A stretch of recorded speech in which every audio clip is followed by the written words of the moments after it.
time that you get done with this stuff, you're gonna be fully bilingual. So I do this, I got a project in Costa Rica. Right? So that's a French benefit of doing this. cuando quiera. Sí, ya estamos, ok. Ok.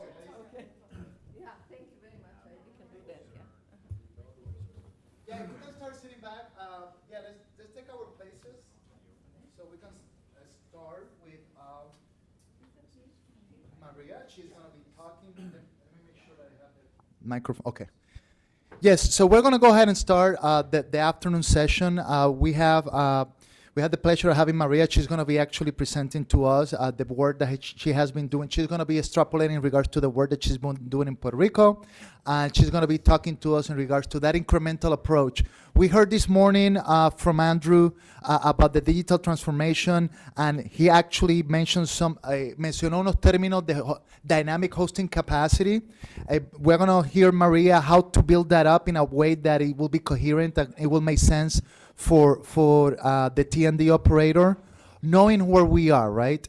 Nosotros ya hemos tenido un tiempo donde nosotros hemos estado compartiendo cuáles son las condiciones del sistema actuales y sabiendo dónde estamos en este momento, cómo es que vamos a ir incrementalmente levantando las facultades para en un momento pues llegar al dynamic hosting capacity que puede brindar a la red mucha flexibilidad. So I leave with you, Maria. Thank you, Maria. Thank you, Jorge. Good afternoon. I think after lunch is hard, but we'll try. So again, we've talked about many things, so I'm just going to take one little angle here. And this is not going to work from here, so I have to turn my back to some. You're absolutely right. Do you see the little toggle? Do you have the little Oh, here it is. This one? Put it right there. Yeah, just put it, Okay. on to the right. Yeah. Sorry. No problem. Oh, you did that. That's better because I keep moving. Okay, so disclaimer. Okay, so a little bit of, this is not the Lincoln Lab project. This is more of university work that we've been doing on hosting capacity. And I've been talking to some mainland utilities, not to mention names, about hosting capacity. And so it's a sort of take away from what we know, and then some specific recommendations. So this is our working definition. Dynamic hosting capacity is the ability to integrate DRs without or with some small grid investments as the consistent conditions change. And Jorge said to emphasize gradual approach. So gradual approach, one way to think about what's gradual. So we talked about this morning. So one way is with automation and online information exchange with DERMS, and the other one is without DERMS. How you can compute things and offline decide how much hosting capacity you have. So I'll talk a little bit about the barriers to moving forward. And in particular, we talk also this morning about the benchmark, centralized operation benchmark. If you think about how would you benchmark things, there are several things that we arrived at. One is that to benchmark, it's very important to look at model predictive. In other words, if you just look one snapshot at a time, you actually will be very conservative in estimating hosting capacity. Voltage optimization we mentioned. Now, this is the whole premise of what I want to talk about. This centralized benchmark is actually not implementable in real time, in online, even if you had DERMS, and I will try to make my case. One is computational complexity. I'll just go very quickly about how would you actually have this centralized operations benchmark, and then the other thing is what we talked about this morning about AMIs, or how would you get you do centralized hosting capacity assessment without having full information on the DR side. So benchmark assumes that you have full information. So as an alternative, this is our proposal, and this has been cooking now maybe for I would say 10 years or more in sort of our academic work, but it fits into the idea of hosting capacity also. Instead of having centralized operations, have the notion of interactive operations. And I want to explain what that is. So gradual approach, we look quickly at the typical feeder. And so if you think about the feeder for which you are assessing hosting capacity, the disturbances are load variations, contingencies, variations. Load variations can be negative load variations if you have renewables and so forth. And I want to very quickly go over how would you assess hosting capacity without any control at the feeder level, just offline. Use some data and see what is your hosting capacity. We haven't even talked about those methods. And the other one is with having DERMs manage it. And the other thing is very important, and I think Andrew talked about this, propose methods for improving hosting capacity. That's where the coordination comes in. And okay, so that is self-explanatory. So assessing hosting capacity, there are several things. Modeling disturbances, what are we assessing hosting capacity against? So you have to have set of things, deviations, contingencies, and so you cannot have hosting capacity for anything. Then identification, this is when we assess, we have to come up with some of these answers. Identification of most frequent violations, propose limits on hosting capacity. Because of those violations, you would have to have some limits, how much you can put on the system. And this one is very important, haven't talked much about it, but computation of value to end users and grid owners. If grid owners are supposed to do something more, they should get some claim quantifiable value, and similarly, it should bring some value to the end users. And so to do some of these, it is,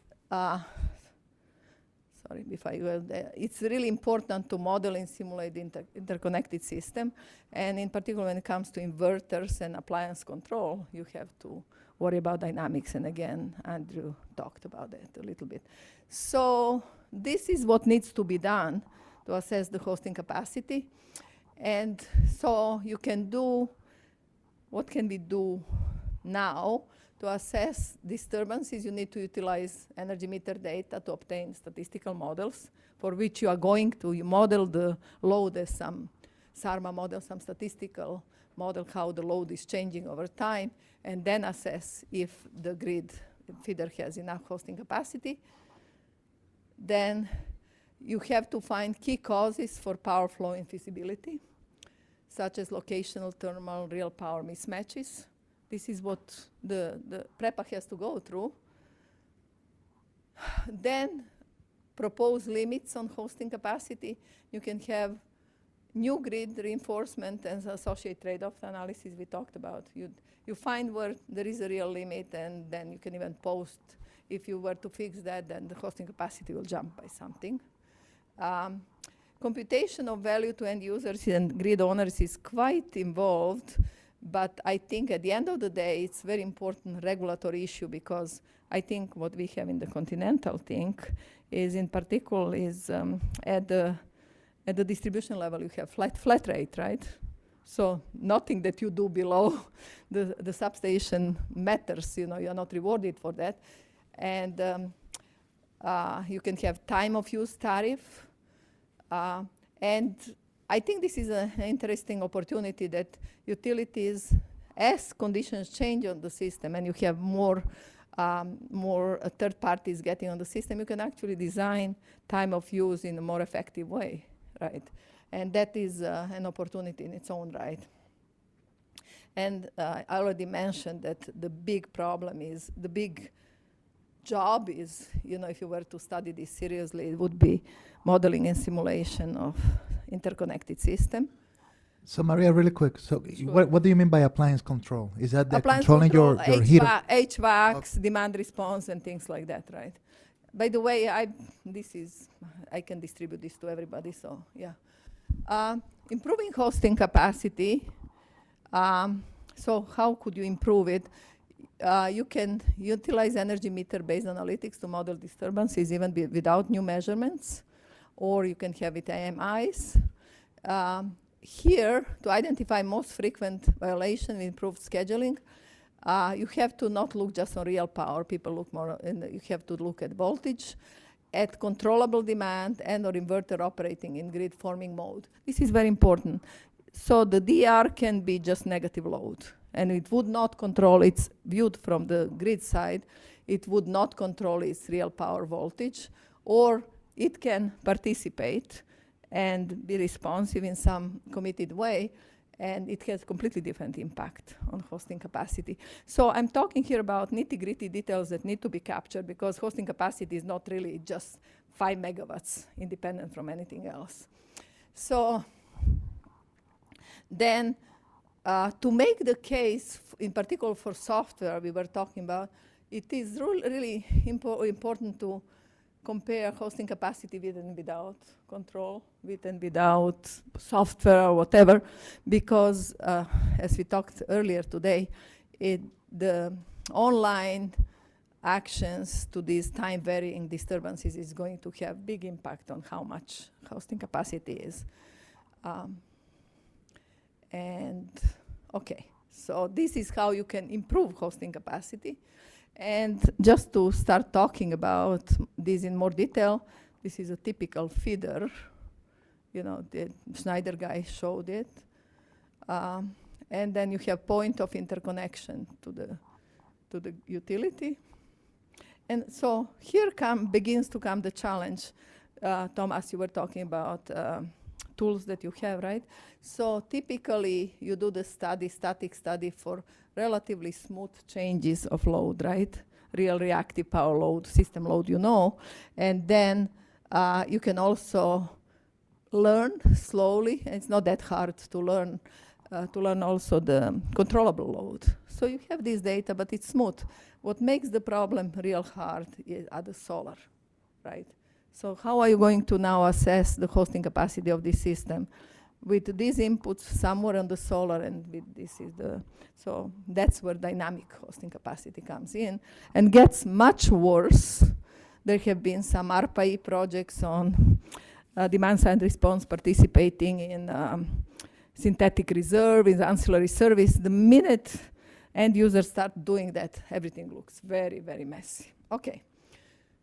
So we've been playing. I just want to point out on the next 2 slides, don't have time to go through. And by the way, I have shared with Jorge the entire white paper on this. Maybe you can post it, Jorge. Yeah, so we can put it on MS Teams, right, on the library, yeah. I just wanted to point out to people that this has been very useful for us. There are 2 test systems which are now feeders, typical distribution feeders, which have all sorts of stuff on them. And they are standardized IEEE microgrids for control testing. So one is with Sheriff, we call it, and the other one is, and it has critical loads, has priority loads, interruptible loads. Even if before you know your system, it's worthwhile looking at what are the options here and what does hosting capacity mean. And then it gets a little bit more complicated when you have more feeders, and you can have even a situation that each feeder has enough of some sort of power, but then during emergency they reclose and so forth, right? Or they reclose for efficiency. So there is a lot of challenges, and I'll show you very quickly as we go through this is, as you do this operation of reconnecting different resources, or as the inputs change, this is changing all the time. You have to come up with some measure of hosting capacity. And very recent literature, I think, proposed this notion of dynamic hosting capacity, which means as these inputs change dynamically, how would the voltage change, and how would the flows change? Are you exceeding some other thermal limits on the system and so forth? But it's analysis. Let me look at these inputs and see what flows, right? And I don't have time to go through these detailed test systems, but I just wanted to point out that such things exist. It became the IEEE test standard for microgrids, for in particular, making the case for control and coordination. And we've been using that a lot. So now going back to how do we get from here to there. I was brainstorming with some of my colleagues at Lincoln Lab, and there are sort of two different barriers to moving forward. Some are technical and some others, if we have to really pose the hosting capacity. I am stuck myself on complexity of doing this in centralized way, and I'm going to make the case that probably it cannot even be done, and how do we go beyond that? I also want to point out, and I'll support that, with the claim that power flow analysis is just not going to do it. And it's a loaded story, but we can go through that. And most of the tools, including SIME that you were talking about, they're all power flow analysis. There are no decision tools that tell you anything about how to improve and what is really the bottleneck to the hosting capacity. It just says software failed. Basically, that's it, and you don't know why it failed. So please keep this in mind. We talked about this before, shortage of engineers. So two things here that we've been working on: complexity of doing it in centralized way. Can you get out of it, and what it would take to move forward in a gradual way? And the other one is, if you are going to rely on information from the end users and from aggregators, then the question is, how do you design these binding protocols? You can call them interconnection protocols, whatever they are, or what time scale for information exchange within an end-to-end multi-voltage. You really have, if you think about PREPA from the high voltage down to 4 kilovolts, right? That's the end-to-end system that utility has to manage. And the question is now, who knows what information? And if these new entities get on the system, what information do they need to provide? This is just not complete, but there are many, many other barriers to moving forward with assessing hosting capacity and improving it.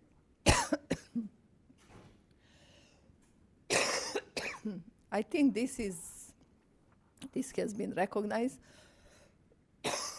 that there is tendency to continue to rebuild based on current analysis approaches.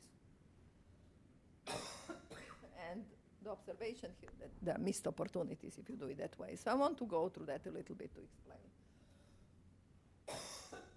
I cannot show PREPA, although we have simulated, but assume here you have very high voltage bulk power system, and then there are these grids connected to the lower voltage level. And here, from the substations down, is the type of stuff that we are talking about on distribution planning. So you see, there are all sorts of actions potentially that are going to take place. It's not just that they get on the system. And then we have these time varying inputs. So this is the problem that we are looking on. And utility is being asked to say, what is hosting capacity on this feeder? That's the problem. And then what is the hosting capacity on this feeder? And do we do it feeder by feeder or whatever? And I took this from NIST. NIST had a very good study on transactive energy management. This is their typical real life load patterns for solar and so forth. So instead of doing it in centralized way, I don't know, people who have tried to simulate PREPA-like systems or analyze them or make decisions for them, they will very quickly appreciate that if you want to estimate the hosting capacity, let's say for 3 hours ahead of time or 24 hours ahead of time with these inputs, you just cannot do it. There is no software to do that.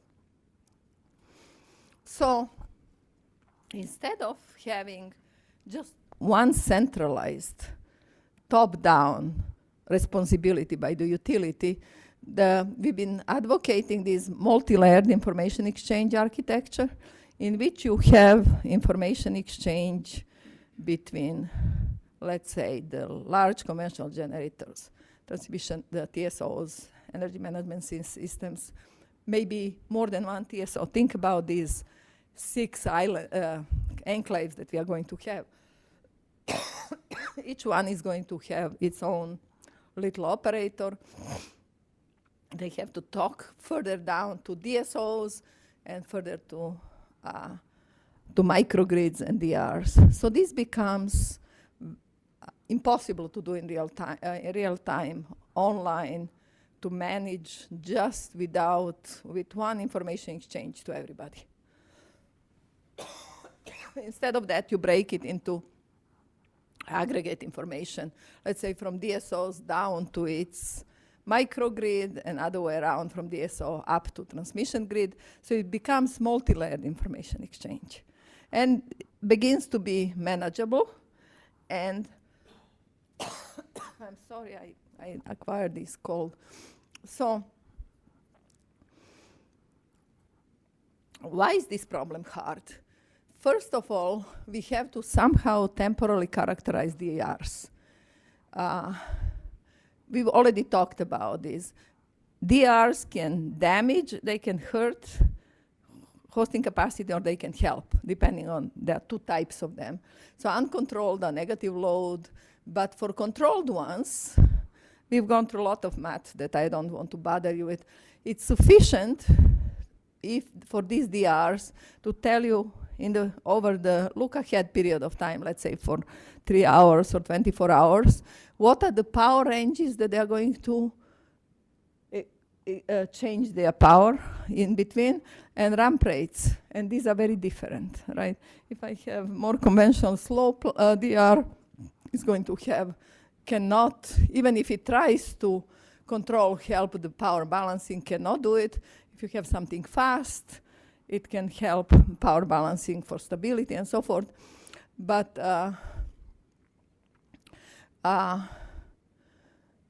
what is important here is to begin to think about these DRs as resource, which is smart and has embedded internal decision tools to decide in a look-ahead way how much to consume, sell, and which grid services to participate in.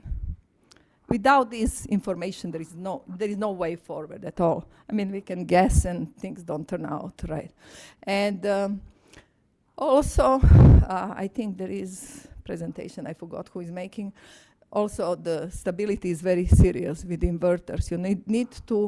We need to revisit DR and microgrid control, because right now, for large variations, today's microgrid controllers can really go unstable. So this is just the basic on how would one, what is the information that one needs from the end user, from the DRs, and how they can, what information they need to communicate. So assume day ahead, or hour ahead in the operations, or you can have even some contractual thing which says my worst power range is that, and I can move the fastest or the slowest way this way. Then that should be very, very good information, at least at the beginning, for the system operators and the planners to know what is going to happen over 24 hours. This is why I was asking the question about AMI. Even before I have AMIs, it should be some protocol, interconnection protocol, which says not everybody has to respond the same way or keep the same voltage, but tell us what is your range and at what rate you can respond. And if you have that combined with just one more thing now, I was arguing that power flow analysis won't do it. You need to do minimal coordination, and Andrew was talking about that, of an entire end-to-end system, which we have never done. That's why I'm saying Puerto Rico is just experimenting this, first time. So this is where the locational comes in. So the way you break this complexity, one way of breaking the complexity of the system is to say, we embed a lot of temporal complexity and risk management to the DRs. And then we schedule using something that can guarantee that I can deliver power, which is like decision tool, coordination tool, like, for example, you can use AC optimal power flow and so forth.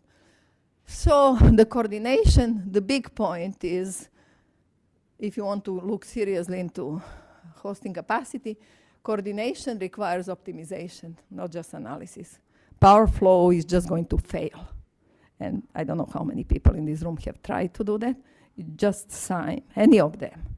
Just run it, and it doesn't work. I was talking to the major vendor, former student came by a few days ago. I can't use the names of the vendors.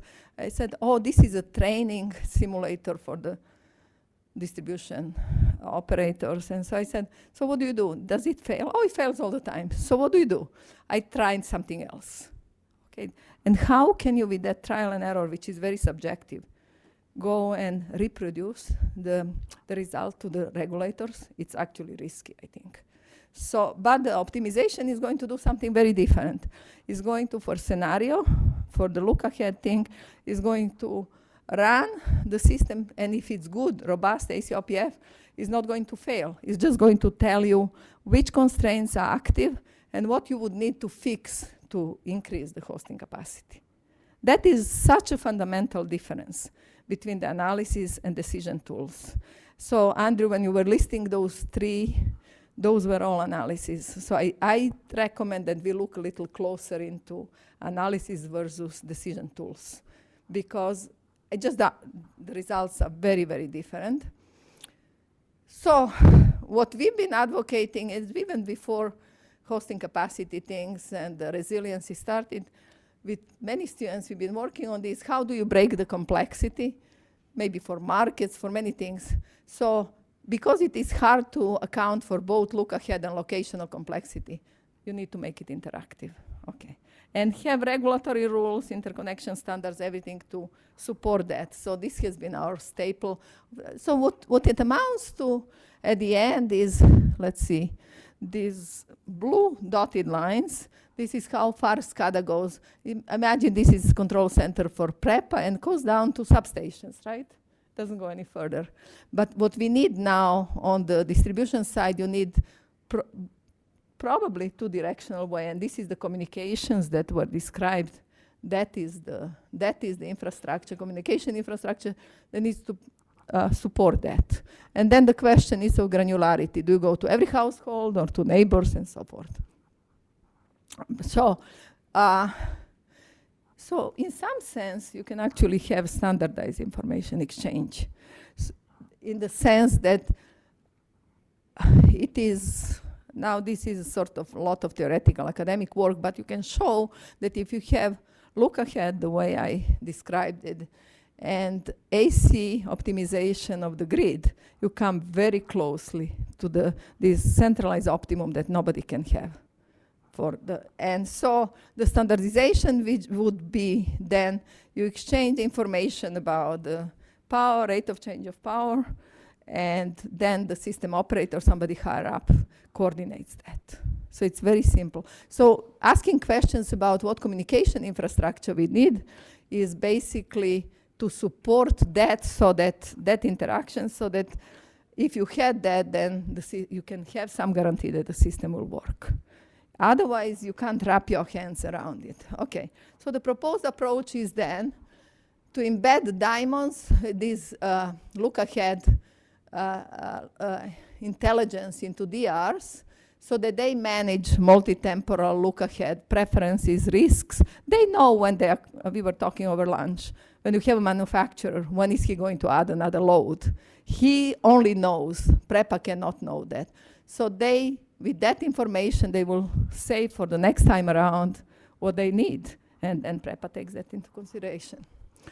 And so this manages in a distributed way, big way, temporal complexity, and also we haven't talked about this much, but it's a big area, that inverters, we need to have good enough logic for distributed control for stabilization, and we talked about Hawaii. Hawaii has been failing left and right, has been going blackout because of their inverters, right? So that's another thing to pay attention to. So if you just do this static analysis and then don't look at the stability, but there are a lot of opportunities for next generation inverters to get around that problem. Okay, and the other thing is now embed this minimal coordination into different layers that coordinate, TSOs, DSOs, microgrids, and have them talk interactively. And what is beautiful about this, it's simple. I can sign that you can simulate PREPA and in 1 year show proof of concept. That's how simple it is, but you have to actually get the information. There has to be some regulatory process in which the information is required from the ERs. Otherwise, PREPA cannot not guess that, or you have to wait for AMIs and so forth. So it's implementable online, and it's actually minimal information in between, because the temporal stuff, which is complicated, is embedded into the ERs themselves. And we have, this is important, not necessarily for practical things, but you can show if you have a system like this, then you actually have theoretical foundation for quantifiable performance, near optimal performance. And Joe Palladino, when he was really emphasizing this, can you make quantifiable performance claim, right? Or can you reproduce? You claim that this was ACA month ago. Can you just claim why it was? And it's like a moving target if you don't have a serious approach to it. So what does this mean? Sorry? I knew that you had to have some math someplace. Oh, I didn't show you the math, Carl. Okay, this is just output from the math. So basically, if you are distributed energy resource, right, all what you have to communicate to, let's say, DR wants, it's controllable, wants to participate in energy and reserve to help the grid, right? It has to say, okay, this is the demand, right? I'm going to buy so much at that price, and that's it. And for reserve, oh, this is an interesting one. This came from ARPA-E. So DRs can participate and actually help with ancillary service. So they can sell the ancillary reserve or voltage, and then it's a supply curve. And it comes straight from distributed decision-making that you embed into these end users. And there's a lot of work going on that. So it's very, very simple to implement in the, at the distributed level. At the system level, it's hard. So what is the typical benefit now from looking ahead? Typical benefit is, so this is this, let's see. Sorry, thank you. So this was that Sheriff utility, which has 2 microgrid. It has 2 generators, and then it's connected to utility. If you don't have a look ahead, this is how drastic it is. If you don't have a look ahead scheduling, you're going to end up with needing so many, let's say, megawatts. That's the peak from utility. The orange one is peak. If you have look ahead, look, you hardly need to rely on utility. This is the same as with electric vehicles when you have fast charging versus optimized charging. Exactly the same thing, just now generalized to other DRs. And everybody gains, because when utility estimates its host capacity, they know that they have much more. They don't need this power, right? And so look ahead is extremely important. And here, I think, if DRs provide that information and participate by providing the information, and then PREPA or the aggregators coordinate it, then you basically make room for a lot of hosting capacity. What this means is this generator 23, 22, they are in microgrid, and they actually, you made a lot of hosting capacity for them. Sorry about that. So, I'm not going to go through this in detail, but I leave it for you. We studied, and it was presented somewhere on what you see, and it sounds like a theoretical, but it's a very real thing. If you don't do stabilization, for example, you're going to have the voltages and everything going unstable, the protection will open. You'll black out at the distribution level. If you have a little better control, that doesn't happen. That's what this thing is showing. Now, on the coordination side, this is very important. I don't know if I have a few minutes to explain. So this is today's approach in high voltage grids. This is what typically PREPA would do and typical continental utility. So they study just approximate real power flows in the system. They do contingency screening and then find the contingencies that may exceed thermal flows, and then for those only run AC power flow, right? What that does now is when you run AC power flow, some of the contingencies are actually not feasible. So you have to go back and forth iteratively. And this situation has created a lot of problems, including in California market, that they have out of market expenditures because their contingency analysis only covers real power and not voltage. And that was happening in high voltage. Now what we have simulated here, some examples that I'm showing you, but also what we did for the entire DHS FEMA study for PREPA, all the way down to 38 kV, we simulated the grid. So instead of doing this analysis, screening, you do optimal power flow. You run OPF with desired objectives to be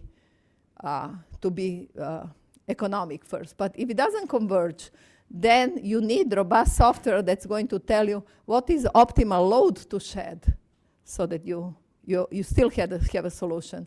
If that is not good enough, it tells you which voltages to relax. And at the end, you actually get the solution. This is, Thomas, you were talking about this morning about helping automate things. It's just like the best friend to the operator. Just rather than saying, okay, try and fails, and even if it doesn't fail, it's not physically implementable like we have here with the contingency screening, it just internally guides you tells you what is, out of this comes information on how much load you have to shed at what location, how much voltage you have to relax and adjust, and also there is one on the, even if you have thermal limit, to adjust the load so that you are within the thermal limits. So it doesn't crash. And that's what you need to, and I think that this type of software is probably fundamental to assessing host capacity in some intelligent way that you can reproduce. Yes. So on this model here, is there a reason why shedding happened before, say, conservation voltage? Is it a pricing thing or? No, okay. No, absolutely not. You can do it either way. And that's the preference, yes. So, no, you can exchange the orders. As a user in the software, you can choose one or the other. I put this. Actually, this is very interesting question. It's loaded in the sense that there are software which take a sort of weighted sum of voltage violations and thermal violation, whatever. This actually does it sequentially. First tried what you want to really try. First, maybe to meet regulations and so forth. So there's absolutely no reason. But the point being that it will converge. Okay, which with load flow, I think I can't overemphasize this, how tough it is to estimate hosting capacity if you don't have software that tells you where are you choking and what do you need to relax. And I don't have the time to talk about this, but it also is going to tell you the value. For example, the value of load shed, or negative value of load shed, which is sensitivity of cost function that you want to attempt with respect to that active constraint. Okay, so what does this mean here? Let's say now we are really at the distribution feeder, and this DSO can be DERMS, right? And you have the information with all these guys participating. You can have critical load, priority loads, you can have clusters of vehicles, So just to make it clear what I was talking about here, so you can have clusters of vehicles at charging stations, you can have batteries, they all exist somewhere. I can zoom in now. This is, there you can have backup generators, many things. And they are just going to give you the information about look-ahead power for the period that you agreed on, a rate of change of power, bounds. That's it. You know, theoretically, you can prove that.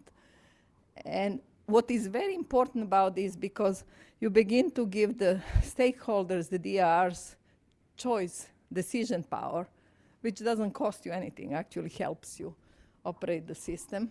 But then there is agreement at the end. So just to show you some snapshots of what happens, let's say if you have high load and low solar, let's say, on that grid. You have PV, 3.5 kilowatts it was then, and it's low, that snapshot is low. You run the power flow. I guarantee you this, we have benchmarked this against SIME. Okay, I can be that open. And no power flow solution. What you really want to know is, for that situation, what should the PV do if it participates, solar participate, if it has inverted to produce how much reactive power, and if you as a grid need to add some shunts at critical buses. And then you're done, you're in business. You can say, okay, you want to do this, it's going to cost you that, or not. So the real benefit is now that you can operate without load shedding. If you use decision tool, which is going to tell you what to adjust. And what typically happens, I'll just make a side comment, when we did this Lincoln Lab study for high voltage PREPA grid, you often find exactly the same situation, because we had to go there not just to N-2, we had to go to N-50% of the wires out. So the system breaks into these enclaves, and within enclaves, you choose the slack bus and still do the scheduling, and you still serve 50% roughly of critical load. So it is very powerful, and I think it's maybe sort of a low-hanging fruit for how one could continue. So just one more thing. This is reliable and resilient operation. What I've been talking you before is before you have equipment failures, right? So I show you here the situation. I don't want to go to the details, but basically you have one slow, cheap operating cost. The other ones faster DRs or generators that you want to have, and they are more expensive, higher operating cost. And so these are where these DRs are connected, and you have wind. You know, let's say you even know what the wind flow pattern is going to be, and this is your inflexible demand. So you need to schedule all these resources to balance all that almost instantaneously. So if you run this system now with look-ahead way, again, the same thing you see, that if it's in look-ahead, this is the slow one, you can still ramp it up if you look into look-ahead way. So you don't need that much fast, you don't need that much expensive batteries, or other way around. If you don't look ahead, you just don't utilize slow resources. This is a huge benefit, and when we did the PREPA study, you can reduce, I think I can talk about this result, it's been told before, you can reduce normal price of electricity by 50% by looking ahead with the data that we had with PPAs and everything. So it's worthwhile looking into it.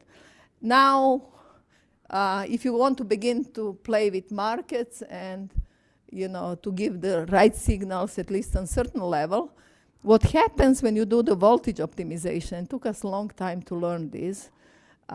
If these are the voltages, each one is one temporal snapshot, but these are different buses, right?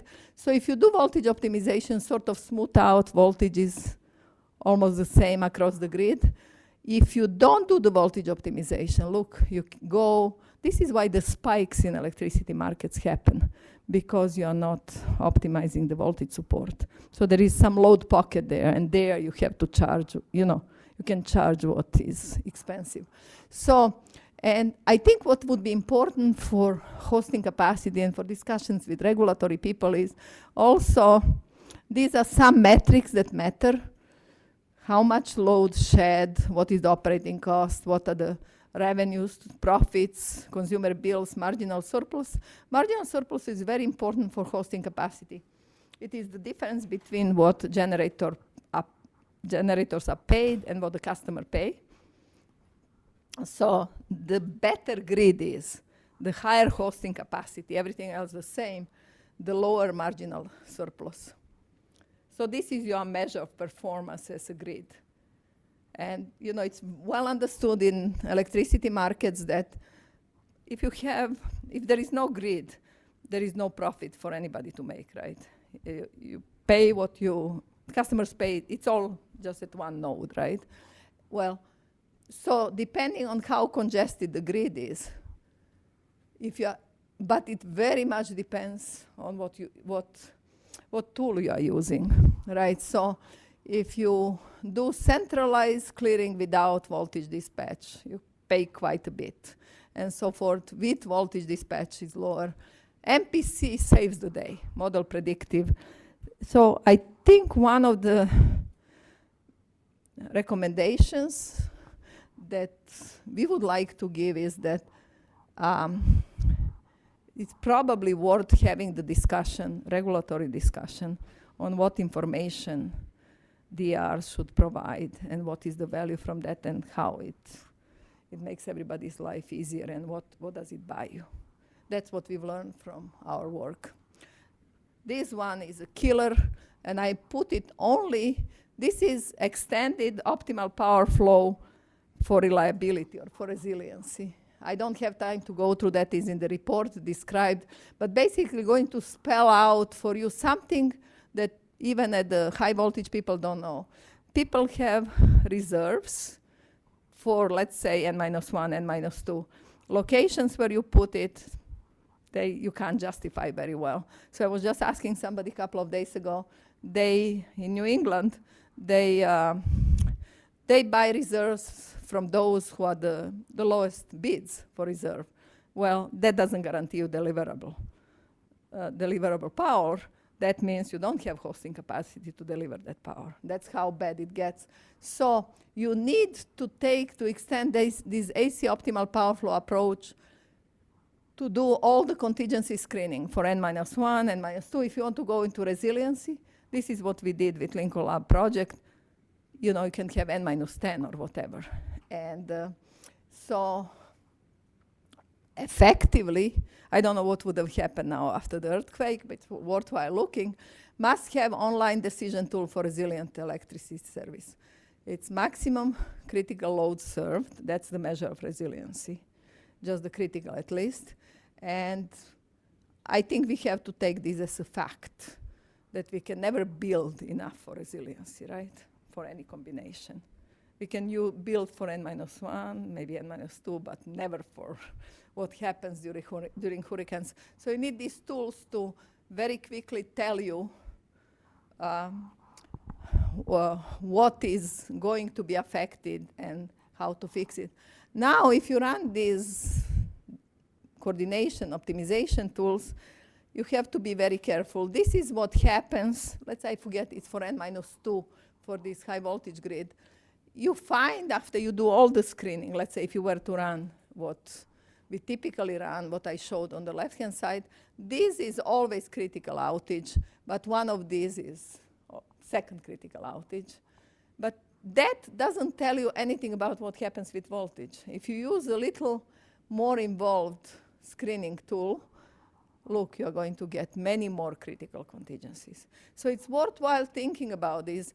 Is this hosting capacity there based on this study or based on this? If I have to worry about voltage because I know the protection is going to go to completely disconnect things, this is the real thing. I have to have the tool that's going to account for that. And one thing that we learned during the study that we did for PREPA, but here I can't show you PREPA results, so I chose to talk about this 14 bus example. the so you have all these contingencies, all of them, any combination that you need to screen for, and only some are critical, and for different combinations of contingencies, I think we have to start getting into that level of detail. For different combinations of contingencies, you are going to have different amount of different type of reserves for operation, for security, for spinning reserve. So, and this optimization is going to tell you that it is important now in context for these DRs, because different DRs can participate in different things. And with voltage dispatch, again, if you look at you'll compare how much you gain. This is just for illustration purposes, the effects on markets, market results. So really quick, Maria, let me ask you the following. When you were doing your work, did you look at the effect of CVR, conservation of voltage reduction? Was that one of the techniques? You Yes. did. So what that is, so I should have been more clear about this. So the decision variables, so usually when people run even ACOPF, they say we optimize real power subject to voltage constraints. All what I'm showing you is any location that can control voltage between 0.95 and 105 is actually voltage conservation. And your findings were that by performing the scheme is beneficial to the system. Yeah, all of these Okay. numbers that I'm So, showing. so one of the things for us to consider will be what a potential recommendation from the Bureau is, hey, listen, T&D operator, show us what will be a potential CVR program and how would you implement that program at the distribution level. I think this is something that we can actually... And I want to say that given all this work that we've done, we just take data and at least do offline study fast, right? Rather than, it should not be, some killer extensive thing, just to assess what is potential benefit. So let me just close here by saying what I already said here, but this is the recommendation that I was talking about before. So in many ways, this is an exciting opportunity to do good. This is why I am in Puerto Rico, because I think it's for the first time that there is need, and it's very hard to connect between standards and which tools are being used, what's the best practice, and so forth. So you really need people, who've been doing this independent thinking to find, it's like finding a needle in the haystack. If I did this, then I can say, I can gain a lot. And I have quite a bit of support from, Lincoln Lab, and MIT has a lot of alumni from Puerto Rico. People are willing to participate in that, and would like to work with utilities on illustrating what this means more, in context of hosting capacity and also coordinated planning. So thank you. No, thank you. Oh, no, this is great. So any questions for Maria, please? So this is what we're going to do. Right now is 3 o'clock. Let's go ahead. We're going to go ahead and get Navigant on the phone. So let's go ahead and break for about 10 minutes. We need to break for a whole 15 because we need to give a break. So we come back at 3:10, okay? Thank you very much. No, you did great. You did great. And of course,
para la traducción.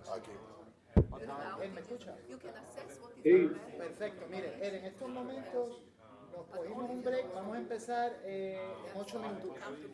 Ok, perfecto. Perfecto, pues ya lo tengo en línea, lo puedo dejar aquí en mute, ¿ok? Gracias. Perfecto. We're sharing our screen, by the way, so if you want to show our screen, Oh, okay, so, we're going to be sharing it. ajá, le pregunto.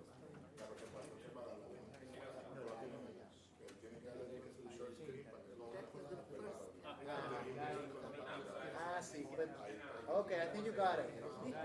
Yep. You look good. Well, you know, that's what she said. Okay, so we're gonna start in about 8. Yes. Okay. Gracias. Fantastic. Thank you.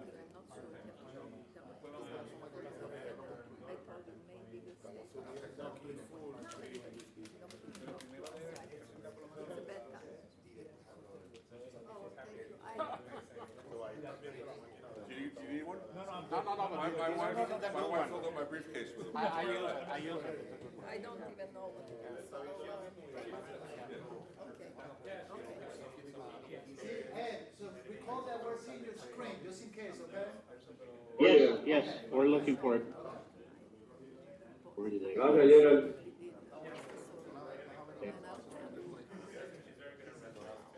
So,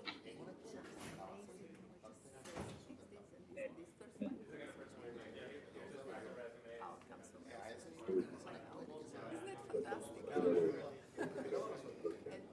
But it has implication on hosting capacity because then you can go and look, you know, I'm actually, that marginal surplus is a measure of, because if you think if there is no grid, then innovation supply everything, right? There is no run rate, so no problem.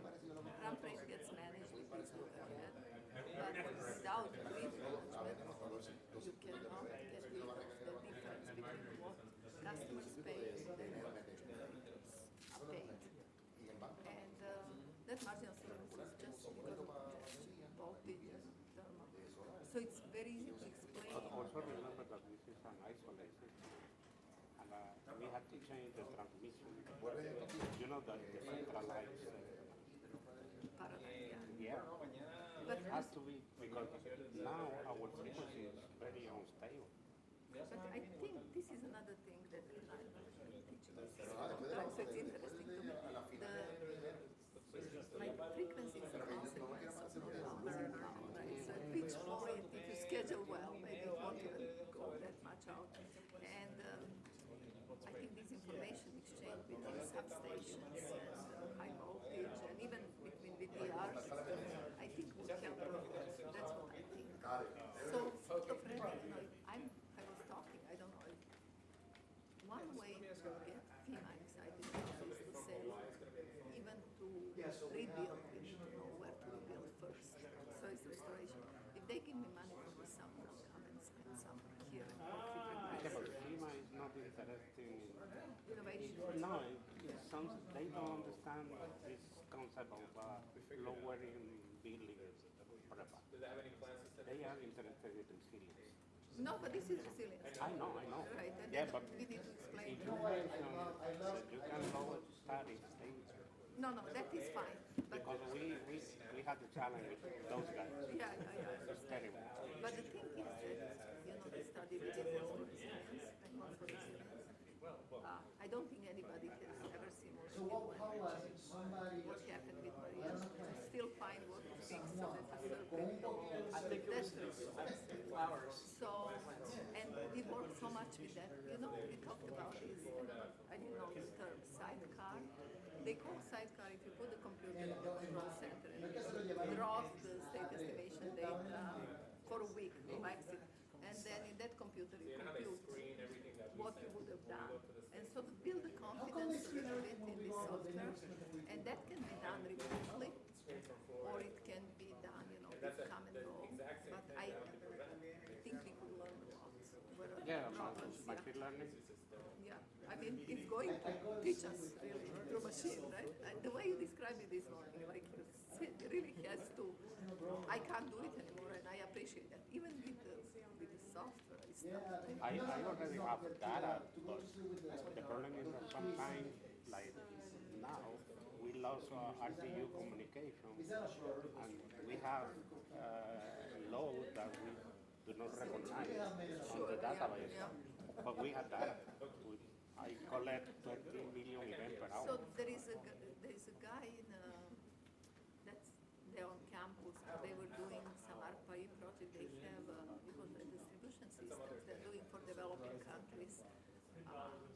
GIS. I don't really know how much is applicable because what they want to say. Let's say if you are, I think they look at VIECAS. You know that where the loads are and what should be the distribution grid so that you are resilient. And I think they use GIS, I don't understand, but if we get moving, I would like to introduce that guy. I don't know that much, but it's potentially useful. So we can Because what we're doing, I mean, we're going to go to them, and the camera that they're using is the one we're running. Maybe I can move it so you're not on the spot. I would like to stop. Sure, we can make some faces.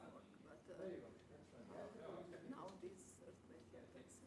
Yeah, well, but really, But it's not. what the government did with us in 2000 was terrible. We lost a lot of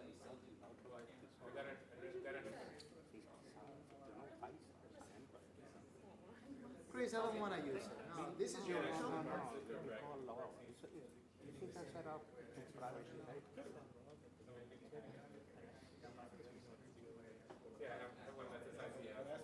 Oh, that's. Well, but maybe Ed wants to see us,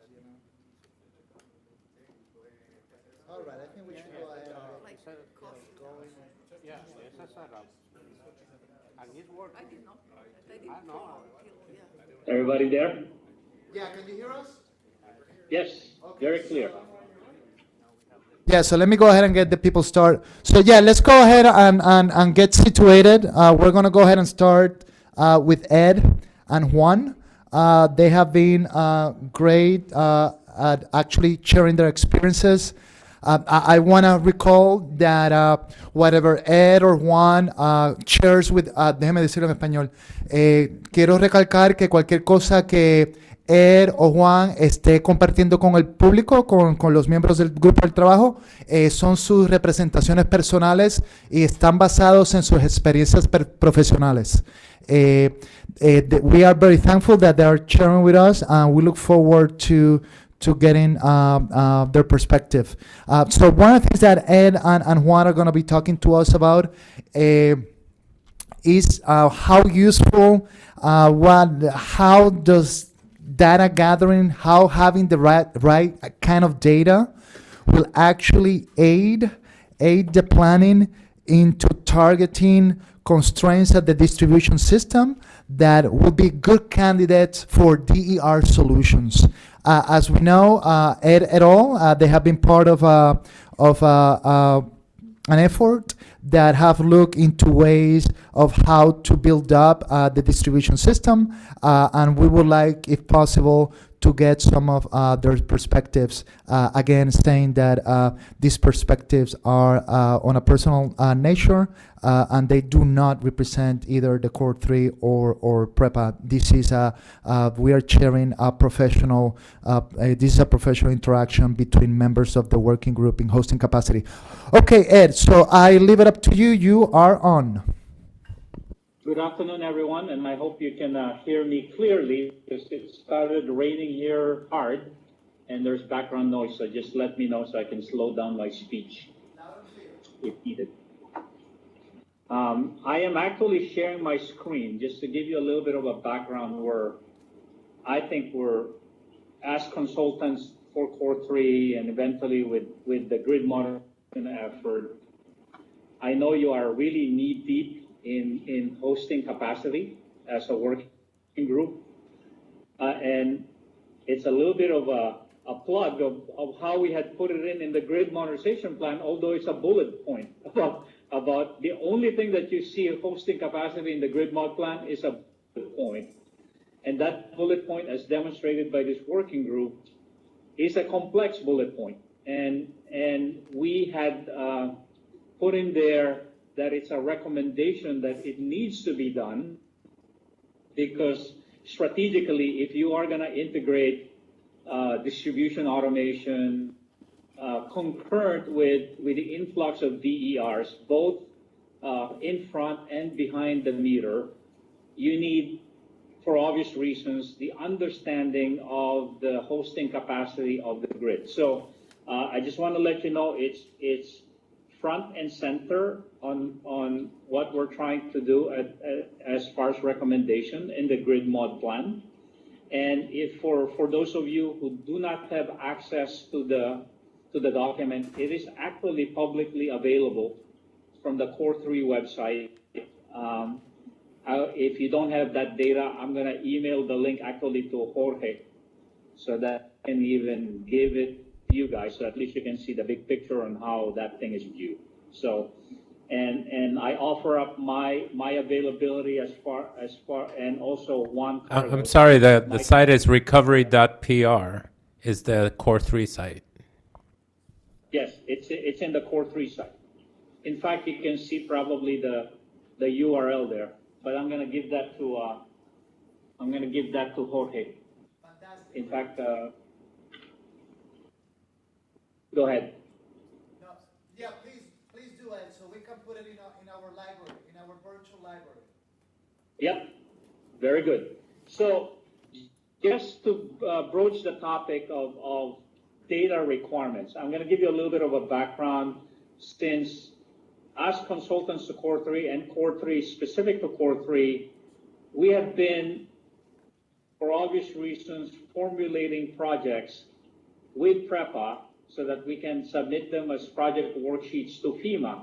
So as a consequence of that, because they're following some of the guidance from the grid mod plan as far as feeders, feeder reconstruction and feeder resiliency, we started gathering data through the help of Hiram's team from PREPA to set up a GIS-like database of a lot of the information for damages and a lot of the characteristics that had been collected from the assessments of the field, as far as, what happened to the feeder, what happened to the poles, what sorts of things are happening there. So we have all that data, and since we're talking with you as part of the working group, and with PREPA's permission, because this is their data, you can actually obtain those shape files so that you can have a visualization of what's out there currently, or as gathered by PREPA, because those are the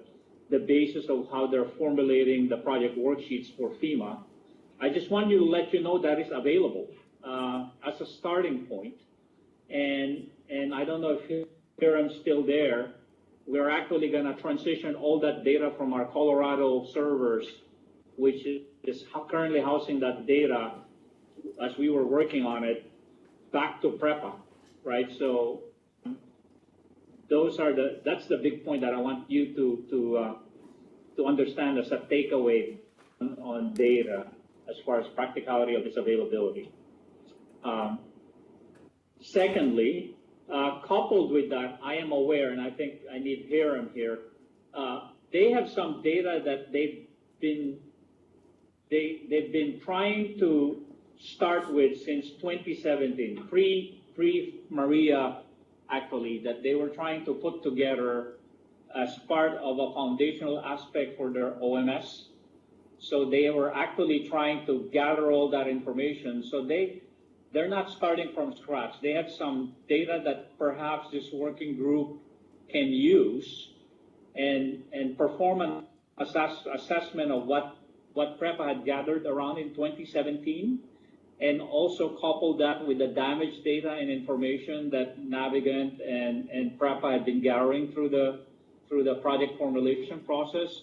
Since there are both GIS type data, they can put that together, and maybe that's a starting point for the information that requires you to probably make an assessment of the next steps for your feeder hosting capacity studies, right? So to look at the quality data where you might say, oh, I'm very good in this area, I'm in this area, but at least with the trajectory and the roadmap that Jorge and some of you members of the working group had recommended, you can probably start looking at those so you can start seeing what you have, and from there build out more detailed recommendations for the PREB so that they can give a roadmap for the TND operator, right? So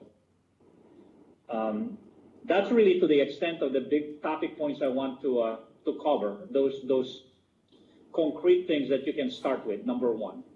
So any questions on that for clarification? Yes, and while we are heading towards these topics, Ed, let's have in the back of our mind what will be the benefits, what is the need of performing the system baseline. So when you were doing these studies, what was the extent of actually performing any kind of system baseline that you were basing your proposals on? Yeah, I think since and just to let you know the background of the grid mod, it wasn't really to go to the detail, but to get a big picture estimate of the damage and perhaps what is the macro cost of modernizing a grid from its current state after the hurricane to make it more resilient. So the goal was really a strategic roadmap. So what we did there is leverage our work from the NIPA initiated study called Build Back Better. I think that was done probably December of 2017, since we facilitated that. The estimates of the damage were basically obtained from preliminary field information from the U.S. Army Corps of Engineers, some of the utilities that participated in the repair, and NIPA was a key utility that helped, the New York utilities. So they had a lot of data. So they had estimated, the extent of the damage, and from there, the working group had made some gross assumptions of like, okay, the level of percent damage, right, of the grid, and then the repair estimates that would harden it or make it more resilient were based on a lot of the, information from the mainland utilities, especially in the New York area, that experienced Superstorm Sandy. So we got all that information from that regard, and then since it's Puerto Rico, we put a swag, wild ass guess on a risk factor of cost. We actually multiplied that by 1.3 because there's obviously the hardship of trying to ship equipment here, and it's Puerto Rico and all that kind of stuff. So we put that factor in. So if you look at the macro approach at the grid mod plan as you read it, it's really looking at the big components of initiatives that are clumped into a statistical approximation of the level of damage and the cost of the equipment to repair it. So it's backed by that kind of a data. Because if we give this macro cost to FEMA or the funders, they would understand that this is the level of investment needed to achieve the resiliency that's rightful for Puerto Rico. The other approach that I want you to be mindful when you read the grid mod plan, it is not the end-all plan. It is actually, and we explained this thing to our colleagues in FEMA and DOE, a ramping off point for the next 10 years that we foresee has to be continued by the utility on their own investment to continue. It actually solves probably at most 40% or 30% of the whole grid to modernize it. And it's really up for the utility, because by then they should be up and running on their own with efficiency and continue the program. So it's not like we're saying 20.3 billion to solve it to be resiliency. It won't be 100%, and we are mindful of the evolution of the grid and technology. It's just a good starting point so that it can be I know it's still a sticker shock to FEMA, but essentially we're saying we need this much money if you really want this thing to get going to modernize and transform PREPA. So those are the key concepts of the grid mod plan. It's not like a wholesale, give me 20.3 billion and everything is done. It's really to prime up the pump to transform the grid.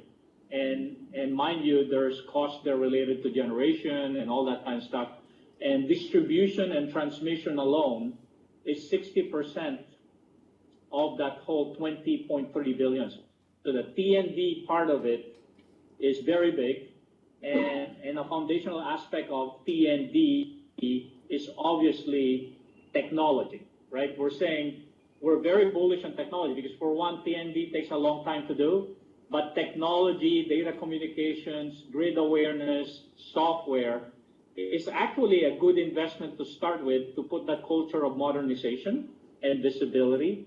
That's why these types of discussions is a keen interest for us because we actually reverse the whole paradigm, just not saying, okay, let's go with poles and wires first and put the technology on top of it.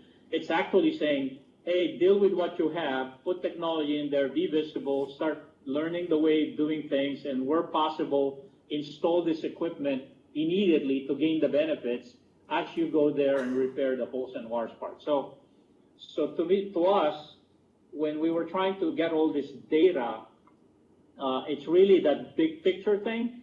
And what we're recommending here in this report is go to the next level and exercise to do a more rigid analysis of what's needed. And we are encouraged to see that PREB is initiating this kind of a working group so that they can possibly direct the utility to do something and incent them to move toward modernizing it from the ground up. So if PREPA, I mean, I foresee that PREPA, obviously they're part of the working group, and I'm encouraged to see that as well. I think what this working group could offer is the industry insight, and especially DOE being in there, the studies insight to give them what's possible so that you can direct them what data you need from them and maybe render, if possible, certain assistance so that they can make the data more meaningful for your feeder hosting capacity studies. I know they have a good starting point. I mean, Hiram has been doing it on his own because he showed me some of it, but I think that you probably need a session to just see those and then create a team to create an assessment of what's available, and then from there you can create an action plan that could be ordered or something that's actionable. Juan, do you have any more things to add? Okay, so that's really my piece there. I think the deep dive here is to look at what the data is available, do an inventory. I think you have the right people there with Hiram to tell Hiram's team to help you, and we're not going to disappear. We have some knowledge of what we know, and we can share that as well if needed. That's what I'm recommending as a next step. No, thank you so much, Ed. Let me ask a practical question. So, let's just assume that the proposals on the plan have moved forward. I believe there is some distribution automation that has been proposed. There are some load transfers. There is the ability of having more distributed generation. Let's just assume for once that the proposal of the plan, of the grid map plan had moved forward. Can you give us a quick summary of how these projects, if they have moved on, they will have at least addressed partially what we saw 2 days ago in one of the big central generators down south? Yeah, let me give a assessment of that. I mean, we started practical, right? Because a lot of the problems that's mounting PREPA is really on the bulk electric system side. Unfortunately, they still have to manage the bulk electric system side of it. So, and it's endemic of preparation for an N-1 contingency, such as what happened in the earthquake. So to me, if you go to their control center right now, and PREPA can even tell you this personally. They don't even have a working EMS where the operator can see N-1 in real time. Their state estimation is not working. So in essence, they're just reacting, right? They're not doing an N-1 type view of what to do next in case there's an outage of a major bulk electric system equipment. So to me, the number is to provide that situational awareness to the control center from the bulk electric system side. Get that thing rolling, get the culture to make sure it's done and seen in a very, very high availability fashion so that they get grid awareness of the whole grid, and then follow it up with a culture of taking care of the economic dispatch of generation, right? Because, you know, if you cannot even manage the dispatch of what you have right now, what more if you have more generators that you don't even own coming into the grid, right? So I think the culture of the operations need to start there. So to me, it's baby steps, right? So you do that because it's practical. It's what you have right now, fix it. I don't know where's the status of their system, whether it needs upgrade or not, but definitely that's number one. Number two, you extend the visibility perhaps to the distribution side, right? So you can probably take advantage of a SCADA system, expand its reach to the distribution side, so you're gaining visibility down to the feeder level. A SCADA management of the feeder side of distribution. So that to me is basically trying to get more grid awareness down to the distribution side. So now at least you can relate what's happening on the bulk electric system down to the feeder side. So to me, that's secondary. The third layer, I think I've talked about this thing, and I know I'm saying it's third layer, but in reality, you can do this thing concurrently, is use the AMI network as your canopy of communication to gain more visibility, obviously down to the customer end, and then go upward from there where you can probably see some visibility midstream from the feeder head down to the meter camp, right? So to me, the AMI network provides that what I call field area network that you can probably use, which a lot of the mainland utilities had used, so that you're now gaining more visibility. Whether you put that data back into SCADA, I mean, which is very, very hard because now you're really impacting the EMS, then you can probably have a plan there to put in a system for distribution, for a distribution management system, which you can probably link to your EMS. I'm sure Schneider can talk to you about that. And then gain that visibility in the control room. And what we had proposed actually in the plan is to consolidate power delivery from T and D side and don't make them separate, because it's a small island.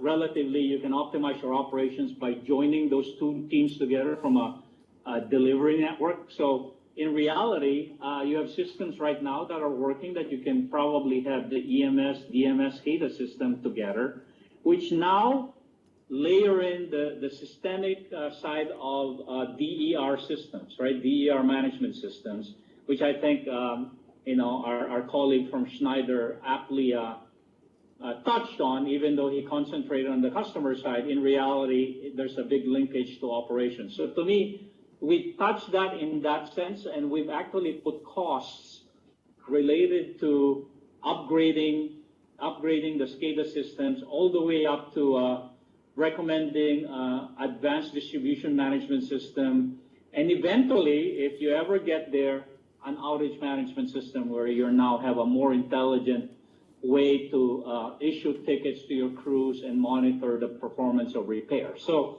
that was the whole evolution of that whole piece when it comes to trying to manage the grid. And to me, you got to hit it where it's painful right now, which is really their bulk electric system management, because it's hard to almost confuse the operators to say, let's go to the more complicated distribution management system, and you don't even have the skill set and awareness to walk and talk the walk on operations on bulk electric system, because that's not adequate right now. That's why I think they're as you can see, they're not managing the grid the way we're expecting it to be, of, you know, what to do next, you know, despite the contingency. Got it. So one of the things that you're telling us is that probably it will be more efficient if we look at the system not on silos, not on T, not on D, but look at it as an integrated animal. It will be more efficient for Puerto Rico. Is that what we're hearing? Oh yeah. I mean, Yeah. if you look at all the mainland utilities now, they realize that a wire is a wire, right? Right. I mean, I know there are big wires versus small wires, and they have different electrical characteristics. But from a management basis, they see the efficiency of an integrated plan, right? Because a lot of the investments, you can actually argue, is it apt to put the capital dollars on transmission, or can we just do and put it on distribution? Or even to the fact of, okay, is there a non-wires alternative, right? So I think even from a planning side, it's really, you cannot silo between T and D. You actually need to join them together and make that decision where it impacts your, you know, obviously your capital efficiency at one, and at the same time the best, you know, what's better for the customers from a rate perspective, right? So to me, the trend is an integrated plan, especially with the influx of DERs behind the meter. That thing won't stop. It doesn't wait for the utility model to succeed. Entrants will just go in there and start selling behind the meter equipment, as they're doing, and the utility have to be ready for it. They have to have that grid awareness so that they don't impact the whole, you know, power delivery network now. So I think they have no choice but to go to an integrated plan. Yeah, absolutely. And that's where we're moving forward. And tomorrow we're going to have the planning coordination working group effort, and that's what we're looking at. We're looking into aligning the IRP with the IDP, eventually optimization and integration of those two processes, because it really doesn't make sense to look at those guys on silos. I want to say the following, guys, and I truly need to say this because I want people to realize, get a taste of the complexities of working in the energy space in Puerto Rico. So we got this work that is being performed by these people. And then we got this other work being performed for the utility. So I want for people to get a sense of how convoluted this could get. Everybody's looking for the same thing. We want to make the system more resilient, and we want to make sure that we have reliable supply. But these are some of the intricacies that we're dealing here on the island. I wanted to, if possible, Ed, I wanted to ask Iram and Andrew, in regards of the issues of the situational awareness, right, on the data, of the fan that Ed is talking. Does that seem to be aligned with what you are seeing also in regards to the time that you have been spending looking at the digital transformation? Yeah, of course, we work with him since the beginning, and what he said is true, but we are not doing the transition yet or receiving the data, but the problem is that the company that was working in PREPA, they left the information they did in papers. Navigant was digitalizing this information, but also the GPS coordinate they provide was done by maybe a cellular phone, and it's difficult to model that data. They are trying to do an ESRI master database, but I don't know if they finished yet, so it's difficult to do that. We will continue doing that. So anyway, but we have this data and those company data, and we are doing some update in our GIS, and we will be in better position with the GIS coming soon.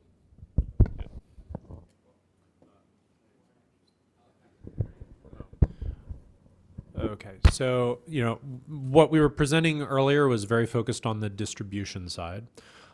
So some of this conversation is about the transmission side, bulk power system. So, that's another core system is the EMS, Energy Management System.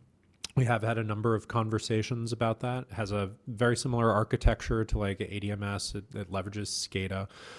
Right now, the PREPA SCADA system is a single converged SCADA that allows for monitoring and controlling of both transmission assets as well as distribution assets. So and admittedly, there are significantly fewer distribution assets than there are transmission assets, but that would be something to consider as an evolution. I think some of the discussions we've had, similar to on the distribution side, the transmission system EMS. I think it's. I think what I heard was 7 years it's been since it was last upgraded.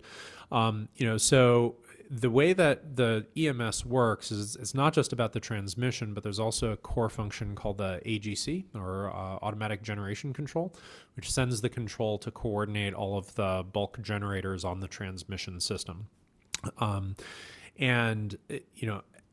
There could be some upgrades that would be in place that it could coordinate multiple balancing authorities on the transmission grid. So when we talk about the 8 mini grids across the island, that would be a necessary upgrade to the EMS to be able to coordinate some of the segmentation. Theoretically, a relatively, I would imagine, we haven't really talked about it much, but I would imagine a relatively small number of transmission level switches to help with, that segmentation of the islanding at the transmission level. Typically, when we think about reclosers, we're thinking about that more on the distribution level, and there would be significantly more of those because of just how much distribution line there is. I think it's an interesting concept of the integration between the transmission and the distribution. I know, talking with numerous utilities, there's been that trend, and especially for bidirectional power flows, there are impacts from the distribution grid that could potentially having impacts to the substation, the bulk power system. And I think it's a question not just of technology for this group to talk about, but also, the policy and some of the regulatory dynamics. I mean, it's one thing for the technical integration between, information on the distribution side and the transit. And I'm open to hearing everybody's perspective on this, but there's also regulatory dimensions for power trading on the mainland, where there are intentional, walls that are set up between transmission and distribution because of, possible improprieties for energy trading. So, there's a bit of as we were talking earlier, the healthy tension, as it were, that on the one hand, there's a value of integration and cooperation, but on the other hand, there's a certain need that has arose organically over the years about having transmission and distribution separate. So just a handful of reactions to sort of this, but transmission EMS is definitely something that would, as part of the digital considerations, has been part of our discussions. Hopefully that helps in some way. I think I can render my opinion on that. I mean, this is my opinion. I mean, based on what the PREPA is doing currently, with obviously their desire for a T&D operator to step in. That's been part of their plan. That's supported by legislation, that a T&D operator is forthcoming if they consummate that agreement. And thinking there is an integrated T&D operator. The thing that will be unbundled with the vertical network right now will be, and this is consistent with their fiscal plan, will be a separate generator operator, or a set of them managing the generation side, so that the T&D side will take care of power delivery from the supply side all the way down to the customers. And obviously, for market entrants like independent power operators, they can come in, right, in all sorts of fashion, and will be supported by the T&D operator through whatever their tariff might require.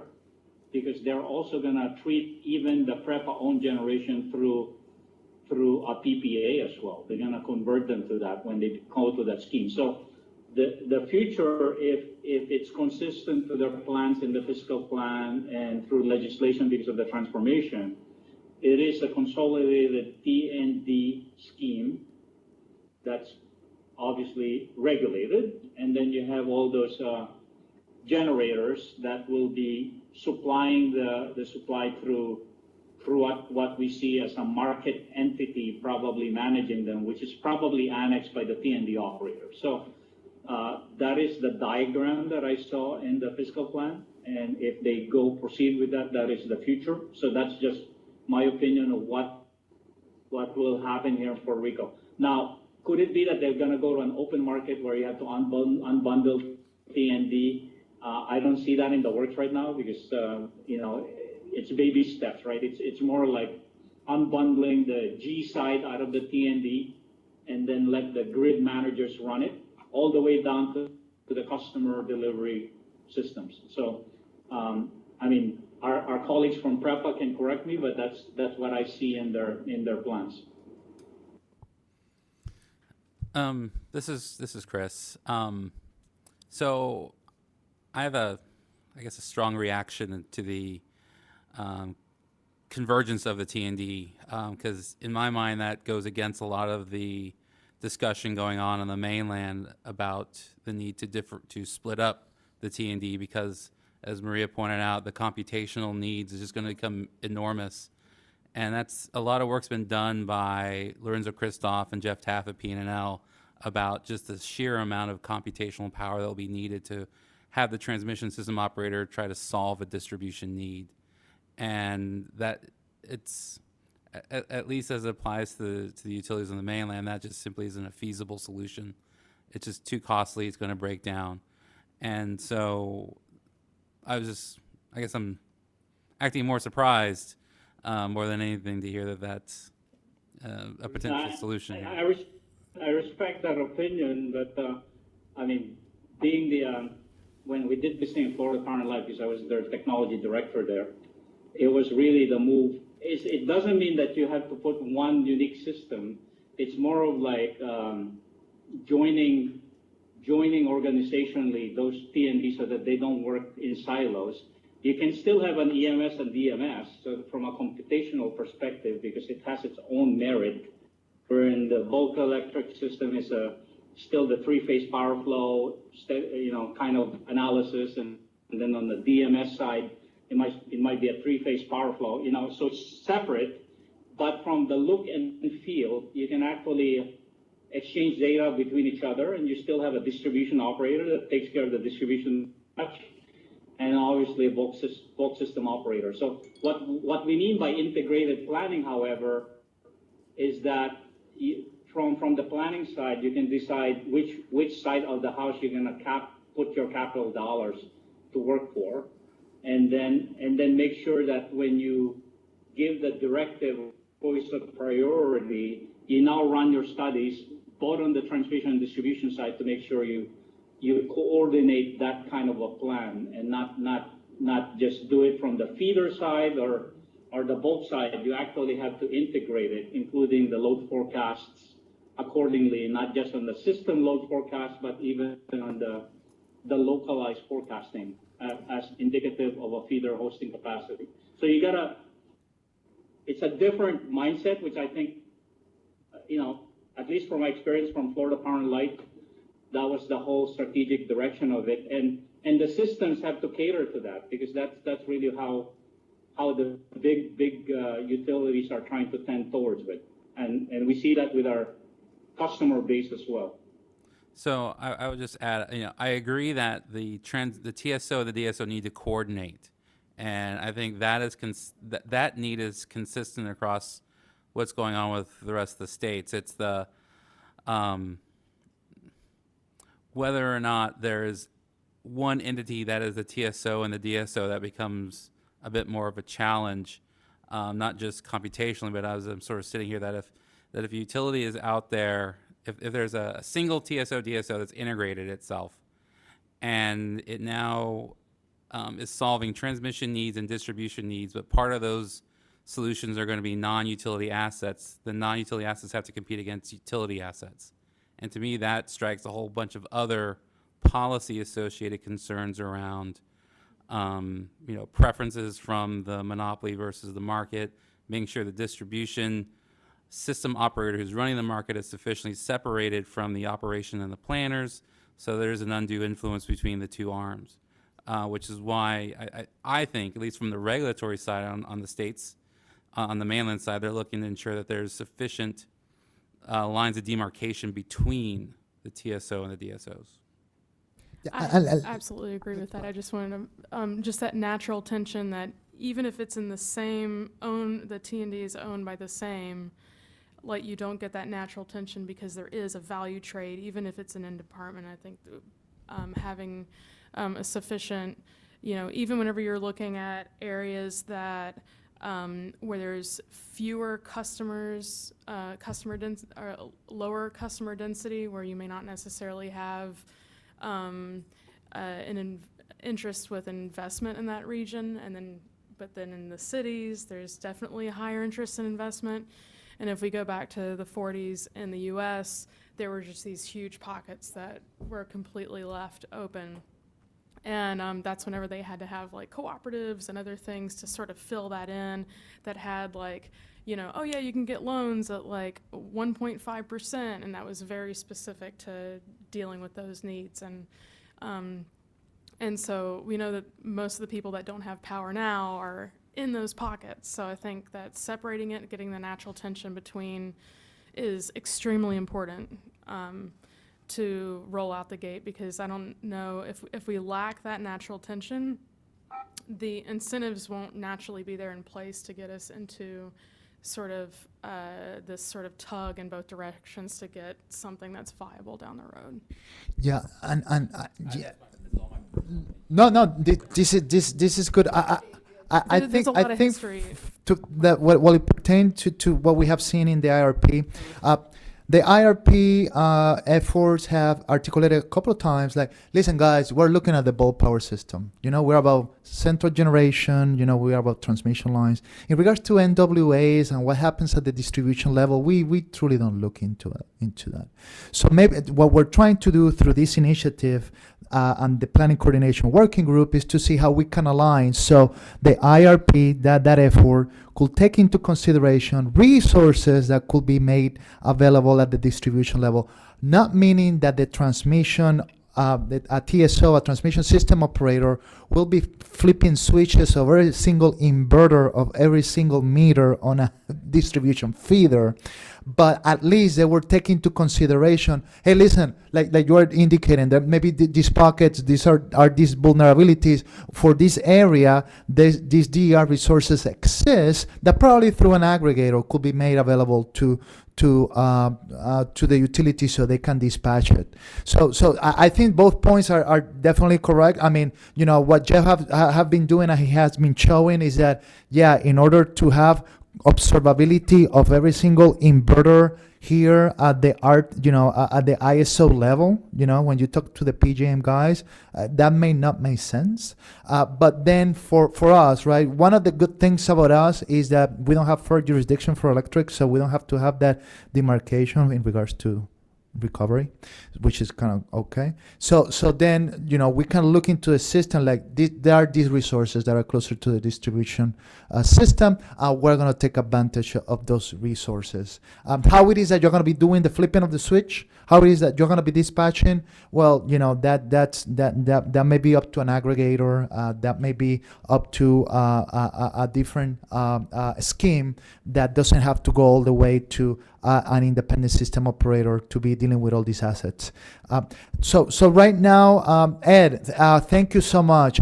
This has been fantastic. Appreciate your time, and we circle back. Glad to help, and thank you everyone for accommodating us. Thank you so much, guys. Talk to you soon. I sent you an email already with the link of the grid master plan. So sí. if you need anything else, let me know. Muchísimas gracias, Juan. En verdad que se lo agradecemos mucho. Y hablamos más tarde. Gracias. Buenas tardes. Gracias. Buenas tardes. Okay, so Yeah, please, and the microphone. Sorry. Just to connect the dots, I think on this IRP versus multi-layering, I was very explicit myself, but it really requires really agreement or standardization of interactive protocols between. So if you look from the bulk power transmission system, substations are DRs to them, right?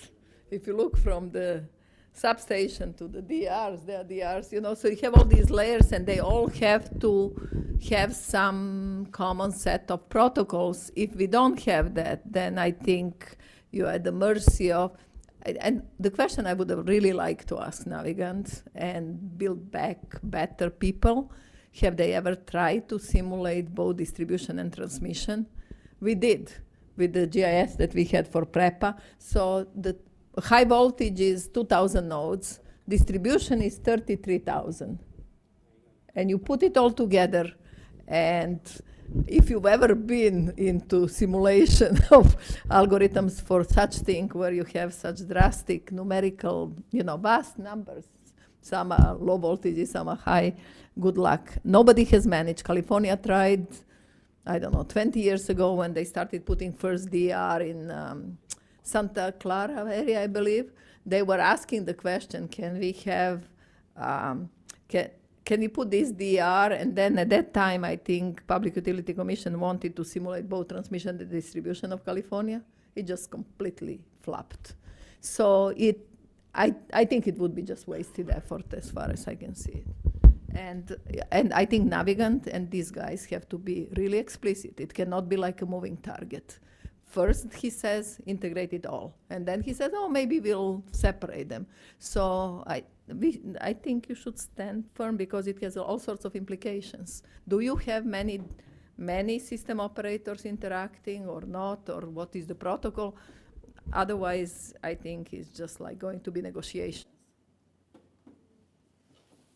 Yeah, and thank you for mentioning that, Maria. Tomorrow on the planning coordination, hopefully you can be here. That's one of the topics that we're going to be talking about. I mean, if we're going to have these different actors, what are the grid codes, right? What are the grid codes that we need to actually recommend to the Bureau that are being implemented?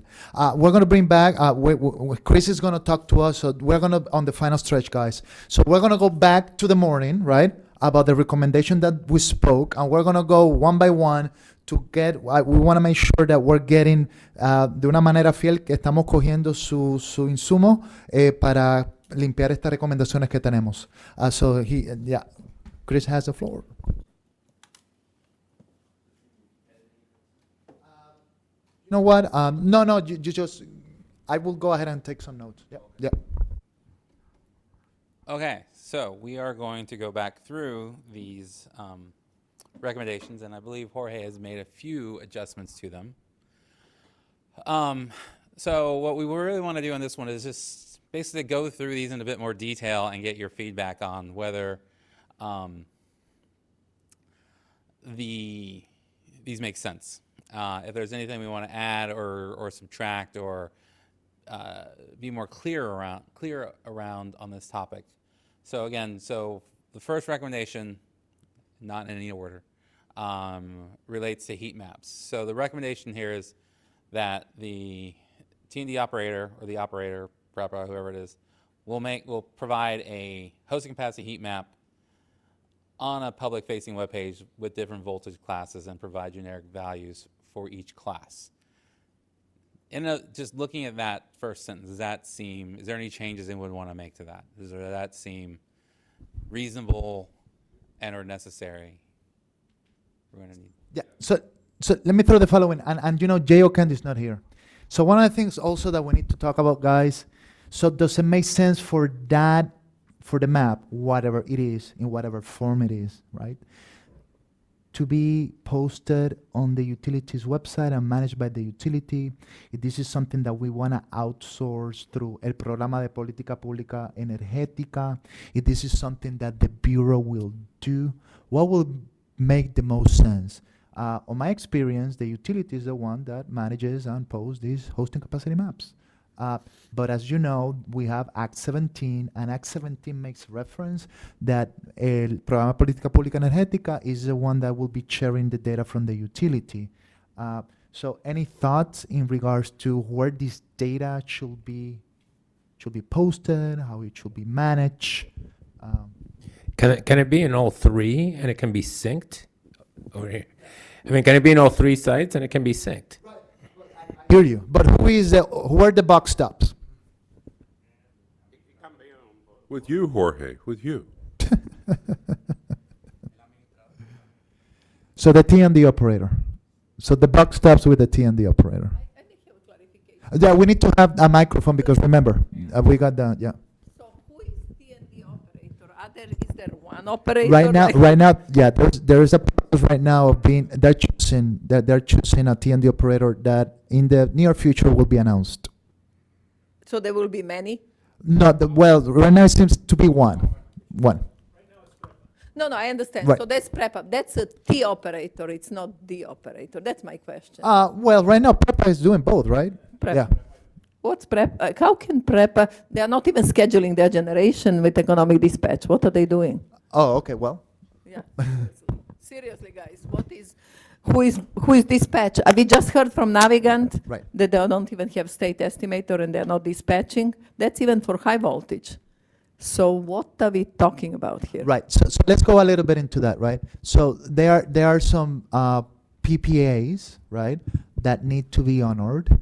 But the utility is the one that dispatches the generation following the PPAs and But you heard Navigant person?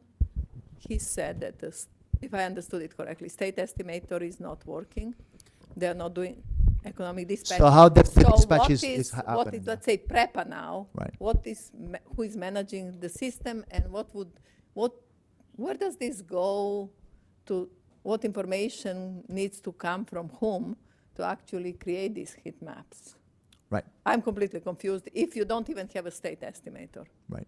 for high voltage. So for example, okay, so we're gonna go to that really quick. So in regards to, let's see if we're getting consensus. So the buck's gonna stop with the T&D operator. He's gonna be the one that is going to manage, is gonna be responsible for displaying the maps. Now to get to Maria's question, what are those maps going to be showing? So on one permutation, Maria, it was spoken that these maps at the beginning, first phase, will be showing just voltage levels. I don't think we need to know what is the dispatch order to put a map with voltage level for a phase one implementation. So, Jorge, I go ahead. answered her question differently, which is, where is this information coming from? Yeah. Oh, voltage levels? Well, voltage level is, I know it's 200, kilovolts or something, but when I think the question being asked is how much can that voltage level accommodate, how much, at which location of. Oh, okay, right. But Yeah. that will be a second step. That's HC heat map. Yeah, no, but that's what we're here, Maria, because we're trying to phase how we can do this on a phase approach. Probably, and this is for the group, probably the first phase, maps, voltage levels. Second one, a second step, will be heat map, have an approximation of how much hosting capacity may be available, right? Colab will give you the heat map now that we got from GIS. Okay, so, Voltage levels done. right. So what else is there? Okay, so maybe what we're hearing is that we need to have some kind of a baseline? Okay, so we need to have a baseline. What happens if we don't have a baseline, Maria? I don't know. I think what I heard you. I'm not sure if I'm understanding, but you are just saying, okay, there is 4 kilovolts, there is 13 kV, 38, and so forth. So we're just putting. At the distribution level, we're talking Right. at the Right. distribution. Okay, So the the- distribution, so we're the- going to put 4 kilovolts green. Yeah. 13 orange. No. And that's Well- what the heat map would look like, plus then it would show availability. Well, but I hear you, but but the heat maps, when you see a red, it's like, okay, hosting capacity may be a little difficult. The first go around is like developers these are where the 13 kV feeders are, right? To give the planning group a little bit of a breather, right? So maybe developers may start looking into the 13 kV regions, and then they can go to the planning and say, listen, this is our proposal. And planning may say, listen, on those 13 kV, we already have saturation, right? But at least that kind of information, Maria, is not available right now. Okay. So this is a step forward. Now, the second one will be, okay, they already have some information. They already have a list.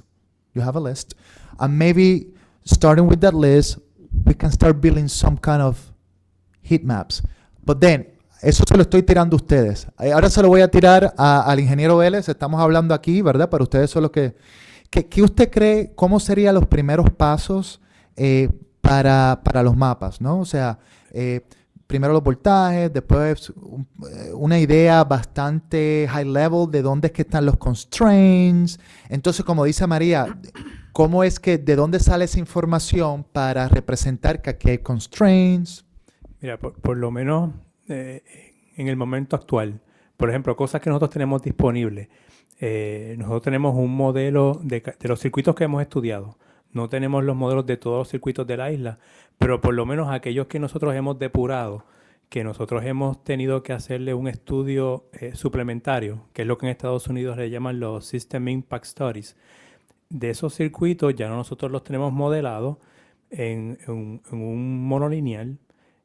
Ahí nosotros tenemos representado dónde está la cabeza del alimentador, de feeder head, y tenemos pues, los diferentes branches, ¿verdad? Cómo se va distribuyendo el alimentador. De esos circuitos nosotros sí ya tenemos unos diagramas donde nosotros hemos plasmado los niveles de voltaje o más bien los diferentes branches coloreados por el nivel de voltaje que tienen basado en el voltaje nominal.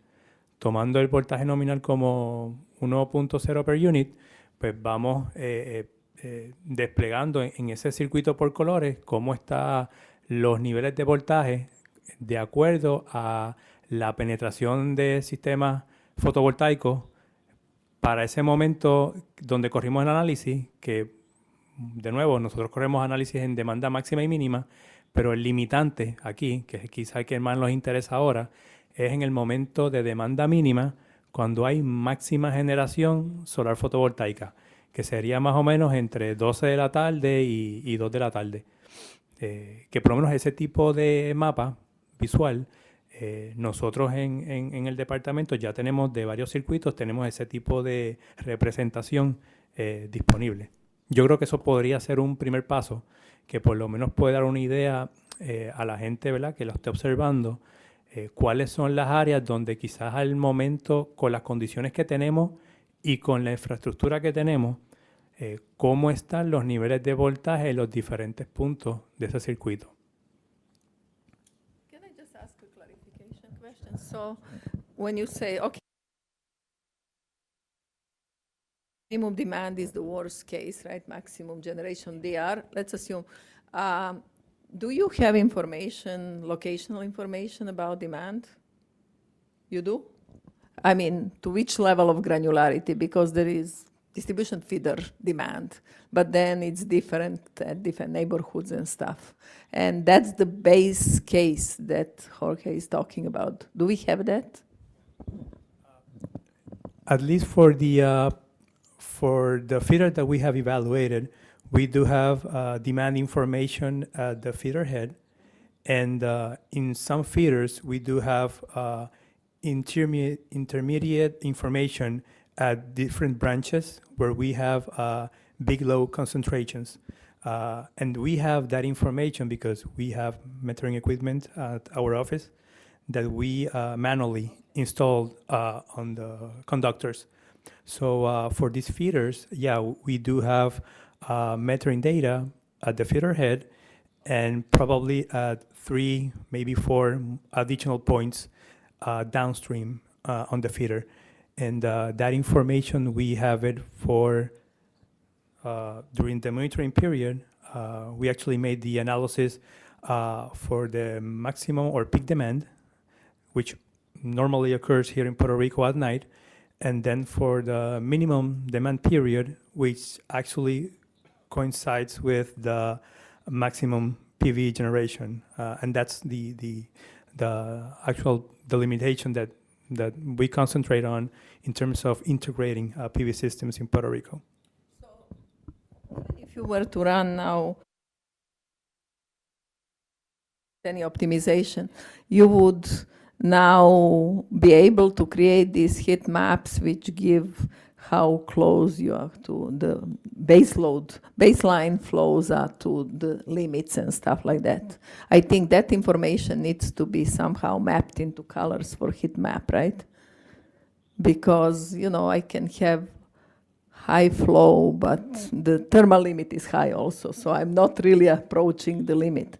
So sort of mapping, I think that would be the first step, mapping the baseline power flow to looking on how far are you from the thermal and voltage constraints, and somehow mapping that further into colors. I think that would be the first useful thing, and it's not hard to do, right?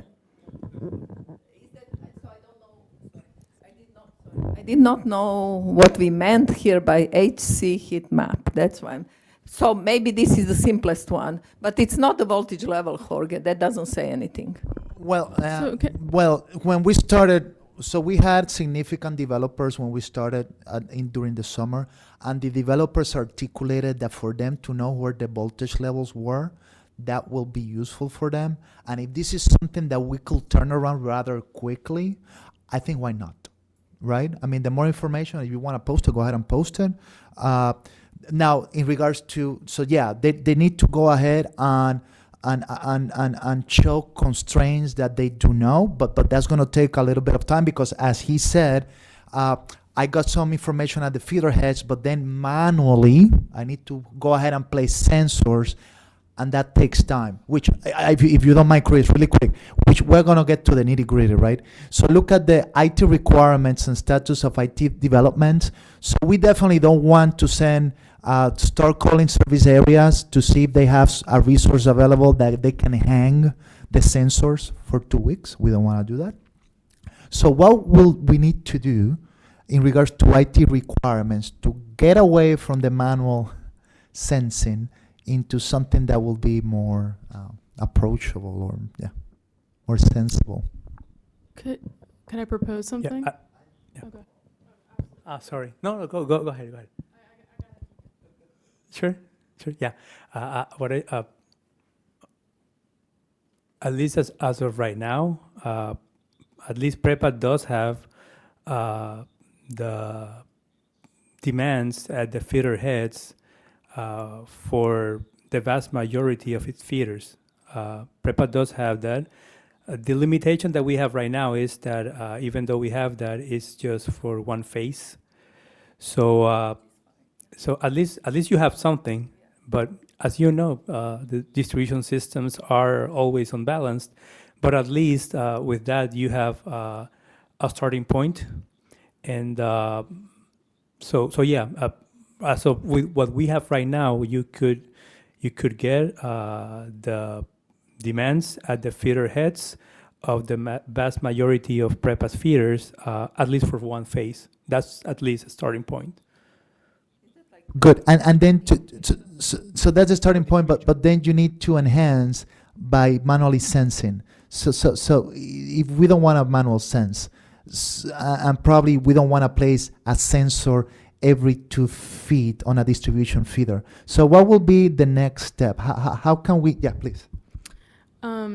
As a developer, and just sort of walking through my interaction day to day of what needs to be done next to implement a project.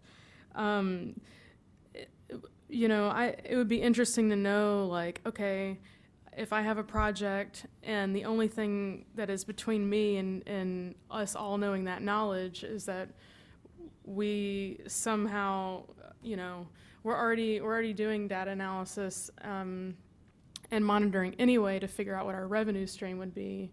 But if there was some way where, okay, we want to monitor at the feeder to figure out if this is going to actually be a feasible project, well, if we decide that we don't want to do the project, what if that feeder that we'd paid for and that information, we knew that if we didn't do the project, that it was compliant enough, that PREPA would buy it, it was installed, and then it is now an asset that's owned by PREPA. Because there's so many developers that have analyzed and analyzed these. We've been looking at these same spots and overlapping, and I would also want to know, let's say a solar developer that is doing a lot of 7 kilowatt systems in a lot of different places would be very different approach than someone who's doing on the megawatt scale. So whenever I look at the heat map, if there's any way that I could say,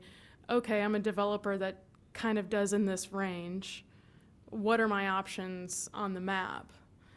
And I also think that, completion and perfection is the enemy of done. And so if we can see this map and see the information that is missing, then that would help me and my engineers know, well, there's an opportunity there, no one's assessed it, Maybe if it has already been assessed, then I know that that's going to save me on time and energy, and there is information there, but at least I can see the map of how long would it take us to evaluate and go through the permitting process. I can kind of see that on a map. I think it's okay to publish a map that shows that the data is missing. I think that's actually more important.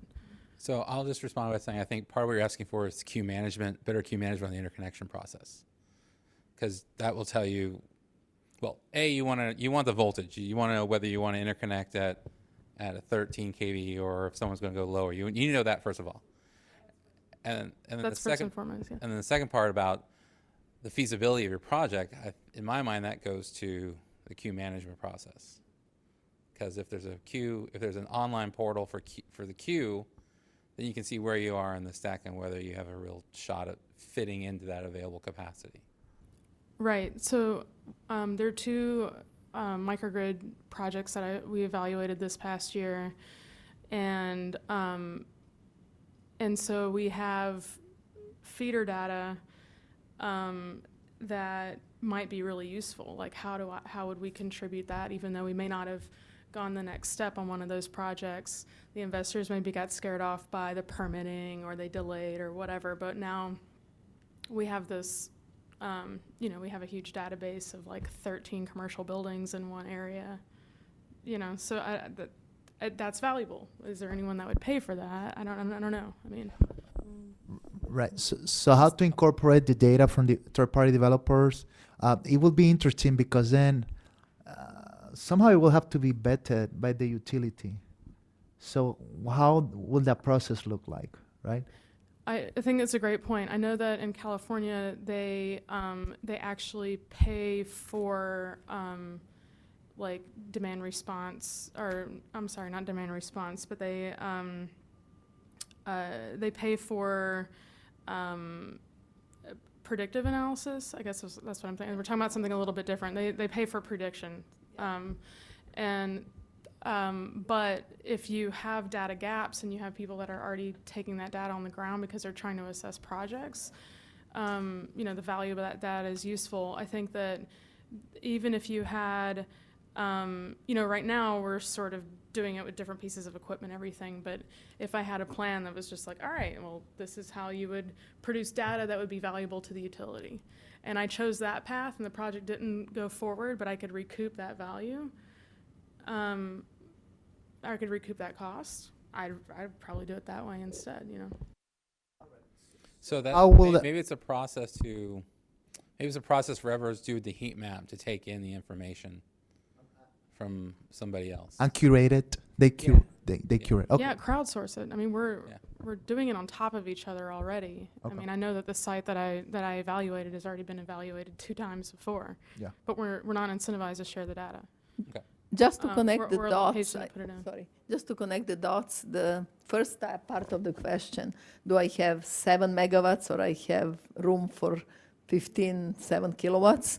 I think that comes directly from your baseline, and looking at the limits, right? So I think it's really creating these heat maps in a little bit more targeted way, right? So putting the two together, I think now gives some information, because from the utility side, you say, okay, I only have so much left on this thermal capacity or voltage, but she wants to know, is it 7 megawatts or 5 kilowatts?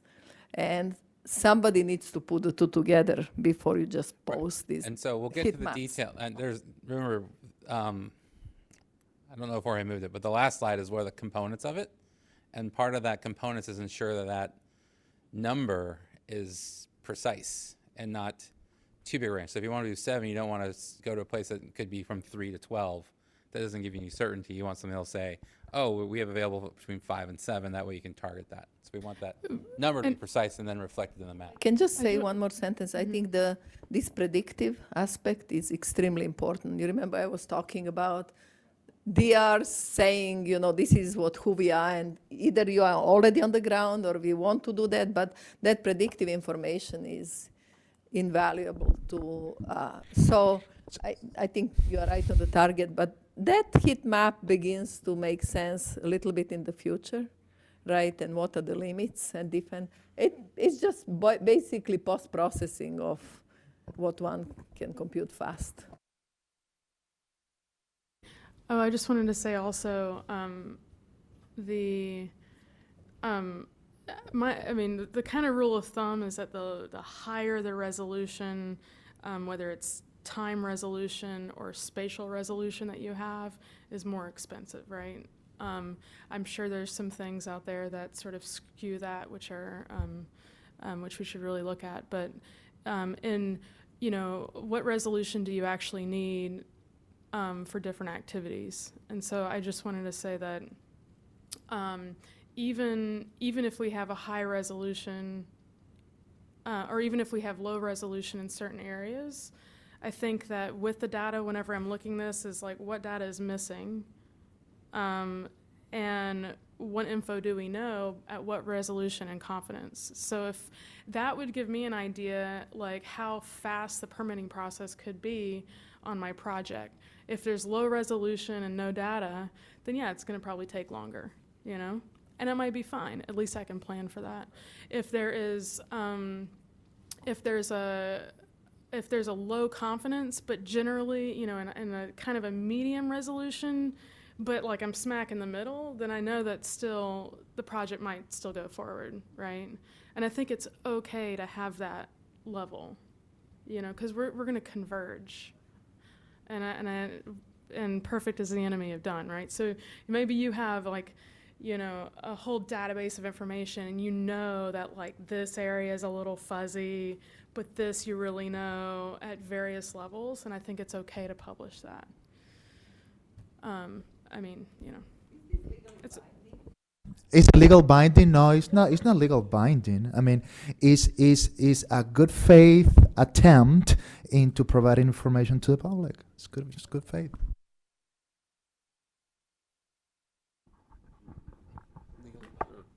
Yeah, I think that's a really good question, and it should be specified as to that the heat maps are provided for guidance in good faith to limit liability. So before, I had an initial comment before we kind of went off that is relatively trivial, but I think might be helpful, which is I have a hard time with abbreviations, and I think that when we do put this together in more in final, that that writing HC out and maybe even, you know, putting a paren heat map with a short definition in it would be helpful to those who are reading it and reviewing it. So. and just one thought before we move on to the next slide. So I'm interpreting this as like the first sentence when we talked about it. I'm interpreting that as the T&D operator shall publish in an external facing blah blah blah, and in the second sentence, the T&D operator shall provide a status update in the IDP that discusses. And if I apply that same syntax to the last 5 bullets, it still makes sense to me of the T&D operator shall have an action plan for developing, the T&D operator shall have data requirements, etc. I'm not quite sure about the first bullet though. So is it the T&D operator's desired features for the map, or is it all? But so in that case, is it, you know, what exactly is it? If we're going to have a multi-tier planned phase, is it the expected features of the map at different points in the process? Or is it truly desired features as opposed to planned features? You hit it right on it. And now I'm going to be talking on my own personal capacity. So the vision doesn't come from the T&D operator. They're providing a service. We're paying the T&D operator to do this, X, Y, and Z. The vision comes from the people of this island, you know? It comes from people that are engaged in these working groups. So we're the ones that come up with the recommended features that these hosting capacity maps will have, and the prep will evaluate them to make it a directive to the T&D operator. You shall display on your hosting capacity maps X, Y, and Z. We have heard developers in the past indicating that they would like to know where already interconnected DER resides. They would like to know the capacity of this DER, interconnected DER. So yeah, no, that's going to be up to us. That's where we are here. I threw the first one that voltage levels is an element of these hosting capacity maps. The contours, right? Representing what? Representing potential saturation levels. Right. Yeah. And then we have location of interconnected DER. We have places where we have no information at all. I got these elements. I'm writing all this down. Maybe one is that, let's say I'm a landowner and I look on the map. I'd like to know if my land has any value to a large solar installation or a plant or whatever. In the development process, usually there's a land lease or the landowner that you have an initial contact with. And so if that was the role that I had in this, it would be interesting to at least put information in there. Maybe if I put information like, hey, I own this piece of land, I want that to be public because I'm looking for someone to lease my land, might be, you know, it might end up being a marketplace in a way as well. Information that I forget in which working group it was, but Sandia National Lab looked into all the loads, right? And they made the case for microgrid in the central part of the island. I forget in which working group that was. But Resilience, yeah. sorry? Yeah, that was resilience. That was Rayburn. Okay. But basically, I think what I took out of that work that's already been done, they have, like up in the mountains, in rural areas, they already have the information about what the loads are. That's what they've done on that project. Can that be combined with the grid? Because I asked them when they presented, they didn't have the grid. So now can we connect? I mean, that's a huge information. I don't know where it came from because they made the case for, you know, completely new microgrid in the middle of, you know, the mountainous part and stuff. That's So right. I think that could help very big way to build an intelligent heat map, if I understood those data right. Okay, I was gonna say, I interpret that as a planning function and less of a how to generate a heat map. The heat map will tell you where those places are when you combine it with other data points. But the heat map won't tell you the value on an acre basis of a plot of land. The heat map will tell you, you can connect here. Yeah. No, totally. It's just basically, it's kind of like a snapshot of, okay, where are we at? Where are the opportunities, you know? And here's how 'Cause far you are the from the view- substation. The user and the consumer of the data is trying to figure out where the opportunities are. And the degree of the missing information or confidence in the information will have some really important first impression about, like, where do I tackle this problem with everyone else looking at the same thing. And it,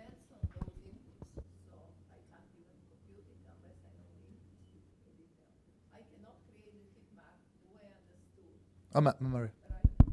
Wrong. There you go.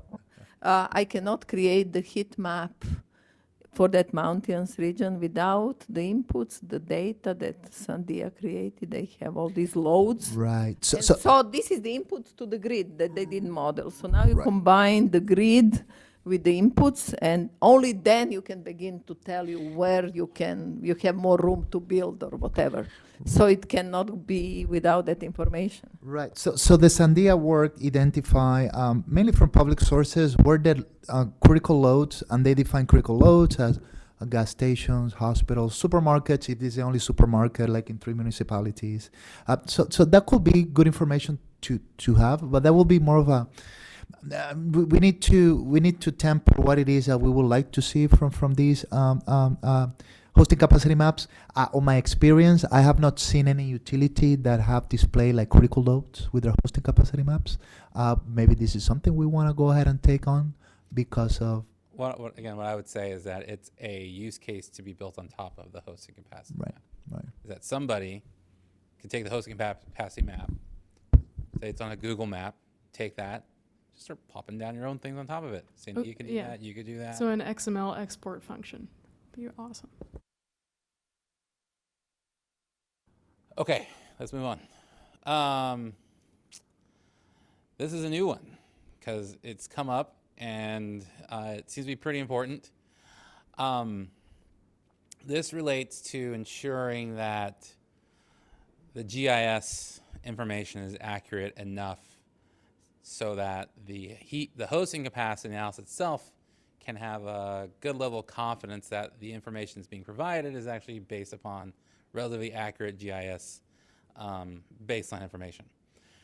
And so part of the process to develop an initial host capacity analysis is to make sure the data is good. So a recommendation would be to make sure the data is good, that it's accurate to some level, and you can and the accuracy can be generated by a sampling or taking the sampling of circuits and testing it for its accuracy against the GIS. Thoughts? Did I capture this requirement right, Jorge? That it's Right. We want to make the requirement would be that the GIS data goes out and is validated, and then we determine how valid it is, how accurate it is, to what percentage of it is it accurate versus a sampling. Sí, eso se lo queremos tirar al grupo. Y esto también está, es consono con la necesidad de hacer un estudio baseline. Y como le digo, estamos en el nitty gritty. Ahora estamos escribiendo lo que se le va a dar el negociado. ¿Cómo podemos articular que hay una necesidad para hacer un baseline y que hay que actualizar la información de los el banco de datos del GIS? Si hay algún tipo de approach preferencial para hacer esa actualización. Hemos escuchado de los grupos de Accenture que para hacer un RFP toma bastante tiempo. Hay unos montos. Si es mayor de $10 millones, pues se vuelve un poquito más complicado. Pero en un estudio gradual donde se vaya a actualizar el banco de datos del GIS, quizás se puede empezar por regiones y no llegamos a ese tope para hacer un RFP. Una permutación es darle una directriz al operador de T&D que emite un RFP para por regiones actualizar el banco de datos en un tiempo. Se le dice, no es que van a tomar 5 años, se le dice, pues en 6 meses la región de Carolina pues va a actualizar su banco de datos de GIS. ellos saben que tienen 6 meses y pues ahí van a hacer los cálculos de cuántas personas necesito tirar a la calle, cómo lo voy a hacer. ¿Eso sería una manera factible? ¿Ustedes tienen ya unas ideas o ya quizás ya ustedes han pensado, quizás ya ustedes empezaron a hacer los esfuerzos? No sabemos. Nosotros estamos haciendo ese esfuerzo continuamente, pero el personal que hace esa actualización es un personal especializado, no es cualquiera. Es un personal que hace un as-build, va al field, con unos GPS precisos, porque como utility nosotros necesitamos precisión en la conectividad eléctrica. Es una restricción. Nosotros no podemos tomarnos el riesgo de coger la data con un instrumento no preciso y que cuando despachemos una brigada o venga un invitado y lo tengamos que despachar, vaya a un sitio diferente. Eso es crítico para nuestras operaciones. La única situación pues siempre va a ser la canción que pues siempre le decimos. Hay poco personal de cartografía. Nosotros recomendamos hacer unos RFP a compañías privadas, traerlas a Estados Unidos para hacer las build. Pero bueno, eso pues tiene un costo. Yo entiendo, la comisión tiene el derecho de pedirnos y imponernos una fecha, pero realmente pues tiene que ser algo que sea, ¿verdad?, físicamente posible. Y pues sí, nosotros hemos actualizado el GIS en la medida que podemos, le damos prioridad a las emergencias que tenemos, a la distribución, a la generación distribuida. Pues eso es una prioridad para prepa.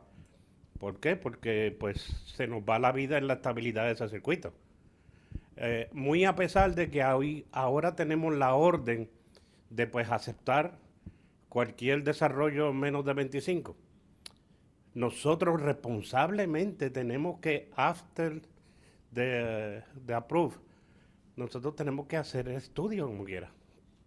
¿Por qué? Porque después si pasa algo en la estabilidad de ese circuito, ¿a quién van a demandar los clientes? A nosotros. No, Es una situación que tenemos que discutirla. Y una pregunta. Estamos bien open. Sí. Y como utility nosotros somos los más que ansiamos tener un database actualizado.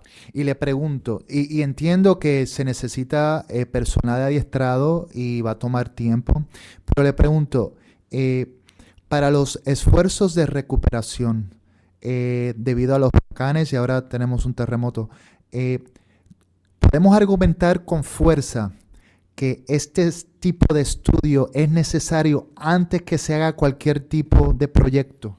Porque si se puede argumentar eso, pues entonces tenemos los fondos. Es que sí, nosotros desde el principio, después del huracán, estando el cuerpo de ingenieros, yo estuve en una mesa con el cuerpo de ingenieros, el staff de GIS de ellos.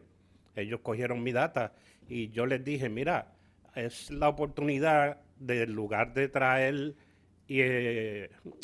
MOUs para restoration, traigamos MOU para hacer las build, porque el que está en restoration está en emergency mode y está con el cliente encima, no tengo electricidad. De hecho, muchos utilities lo que hacían, encontraban el metro roto, el metro del cliente, y le ponían un jumper y seguían, le daban luz al cliente. Eso lo hicieron los utilities de Estados Unidos porque su misión era restoration. Nosotros teníamos que ir detrás tratando de reparar algunas cosas. Inclusive todavía reparamos algunas cosas que nos ayudaron un montón. Nosotros le damos gracias a Dios a la ayuda que recibimos. Porque fíjense en ustedes, con todas esas compañías que vinieron, el tiempo que tardamos. Imagínense si nosotros estuviéramos solos. Creo que todavía estuviéramos sufriendo de María. Sí, eso lo hemos dicho. Navigan mismo lo sabe, que en el Grid Modernization siempre ha sido un issue. ¿Por qué no se ha considerado? No lo sé. No lo sé. Pues yo entiendo que es una buena pregunta para el Core 3. Sí, entonces, como grupo, yo creo que lo que deberíamos recomendar al negociado es, partiendo de la premisa que una caracterización de baseline que incluye la actualización del banco de datos del GIS System es fundacional para cualquier tipo de proyecto de recuperación, el T&D Operator tiene que dar el plan de cómo esa caracterización se va a formular, se va a implementar para que los fondos de recuperación puedan costear ese estudio. Estamos totalmente de acuerdo. Sí. De hecho, si se hubiera atendido desde el huracán, ya hubiéramos tenido un buen Exacto. % hecho. Sí. Eh, It's priority one. No, this feeds everything. We've all assumed data quality bull, complete bull. 65 is even generous. and we don't need 100%. No one have one. No, we are totally agree. It's 85% is acceptable. Yeah, well, let What it go to 100%. What is the minimal viable product for baseline? What is the actual definition of baseline? How is it bounded so there's no scope creep? There's not, oh, another consultant says we need to do this other level of detail. Like, how do we get out of that? On the one hand, we're telling PREB and they'll issue the order. So that's the scope right there. No, that's the answer. No, that's the answer. I mean, and a baseline shall consist of X, Y, and Z. Un baseline, look, what is an element of a baseline? A baseline will need to update the GIS information. That's one element of a baseline will know where the poles that are downed, where do they reside. So these are things that we're going to put. One of the things that we're going to do, guys, we're going to go ahead and put this on a document. We're going to send it to you through MS Teams, and so you can provide us feedback into, we would like to see more elements into a baseline. But within a group, these are the things that we're percolating. So I'll go off on my own and say the baseline is something that has to be there or we can't do anything else. I understand. Having a reliable and good and accurate GIS system is a baseline function of this process, and we can't go forward unless this is cleaned up. Could I ask one more thing? And mainly this is to PREPA.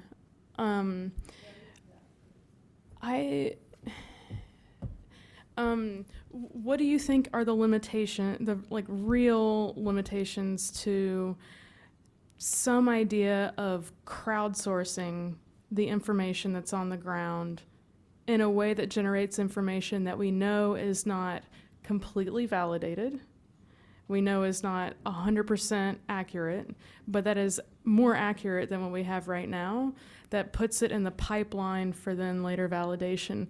Like if, let's say I'm an electrical engineer and I get your standard operating procedure to go to a substation and get the information that you need. How do you package that and make it available for any electrical engineer on the island that's certified, obviously, that if they follow that procedure within good confidence, we could start publishing stuff? If it is all in goodwill, there's no liability, how do we off the liability and enable a crowdsource effort? I've never seen this done in a utility scale before. This would be very interesting to come up with a way to do so.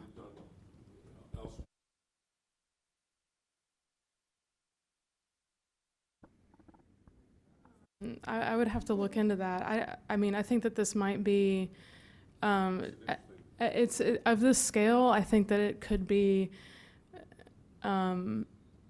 truly innovative to work with that. I mean, It's the whole premise of Silicon Valley. exactly. Swarming. Crowdsourcing. I mean, we were even looking at the guy from Sandia who was looking at, okay, here are all the critical loads. They're like, well, where'd you get that information? He's like, well, I got it from just searching on Google. Well, that information came from crowdsourcing, and it is obviously not expected to be 100% accurate. obviously Google doesn't hold the liability for sharing that information. How do we, what can we do? Can we do an experiment or something for a crowdsourcing?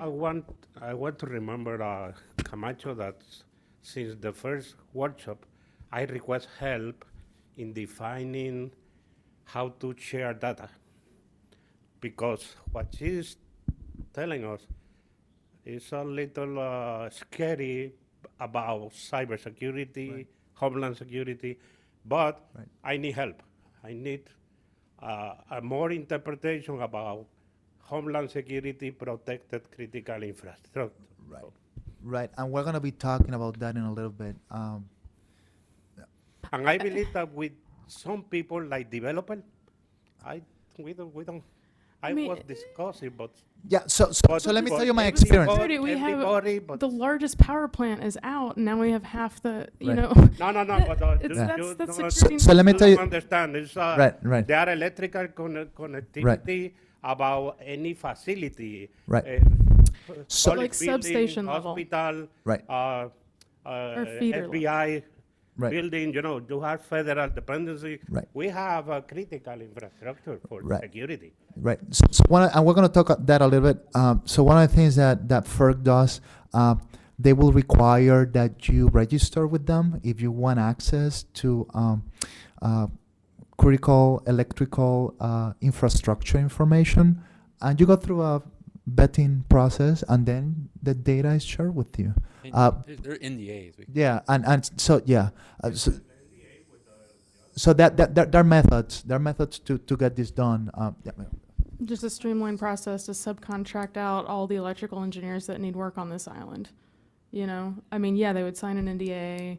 You would say, here are the keys to the feeder and like the SOP.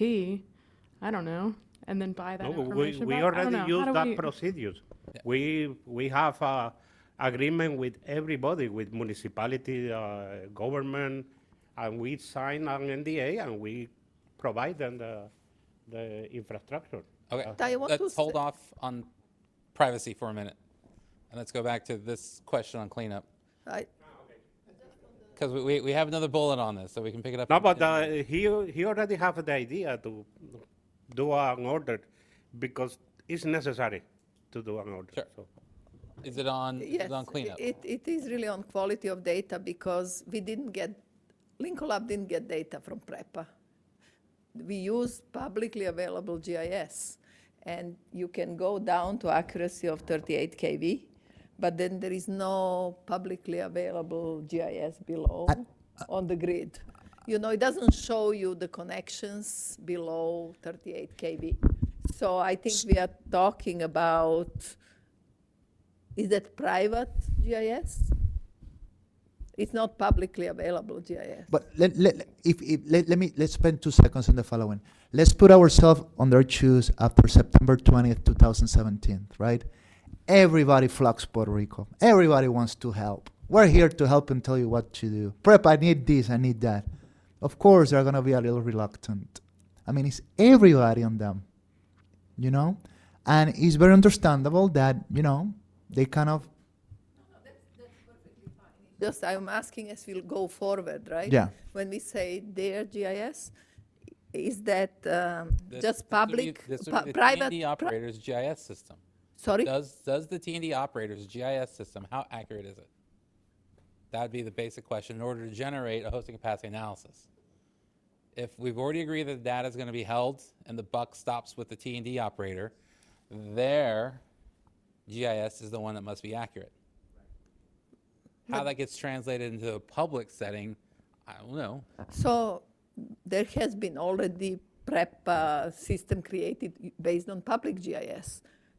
I think an immediate thing would be compare those circuits. What do you get with public and what the utility has? well, you know, it's interesting what she says. So PJM, right? You can look at their lines, transmission lines, the public, but they're not truly, you know, they're close, right? They're a little bit masked. Yeah, so, but then, like Iram is saying, they need very precise data, right, in order to perform their operations. So maybe that's a privacy issue to what it is that the utility will use for their modeling and what can be allowed. I mean, the I don't public- know if, Iram, you'd want to do a power flow study on a public GIS data. they're the ones who have to operate the system. There's some amount of uncertainty that I don't know. So what There's I'm two different use suggesting for the cases. baseline, compare their power flow to the power flow we already got with public data for high voltage. The accuracy is the issue, so it's not if public or not. But I request help for interpretation of Right. this. You know, we are digging those problems because the same federal government have contradiction. I don't know. I have doubt. So.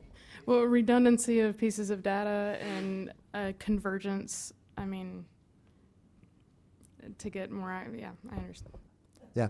So there have been mixed messages. Absolutely. Yeah. Yeah. Yeah, hopefully it won't be difficult. I just want to ask and make sure that we're all aligned on, and it's going to be a little semantics, but when we talk about accurate data, so especially in the context that the grid was built in a certain way, and then there was all the mutual assistance, and then things were repaired differently. So for example, simple example, let's say there was originally supposed to be a large transformer, and in order to get the lights back on, it was replaced with a medium-sized transformer, maybe a small transformer. And it was enough to get the lights on, but it's definitely not to what was supposed to be engineered.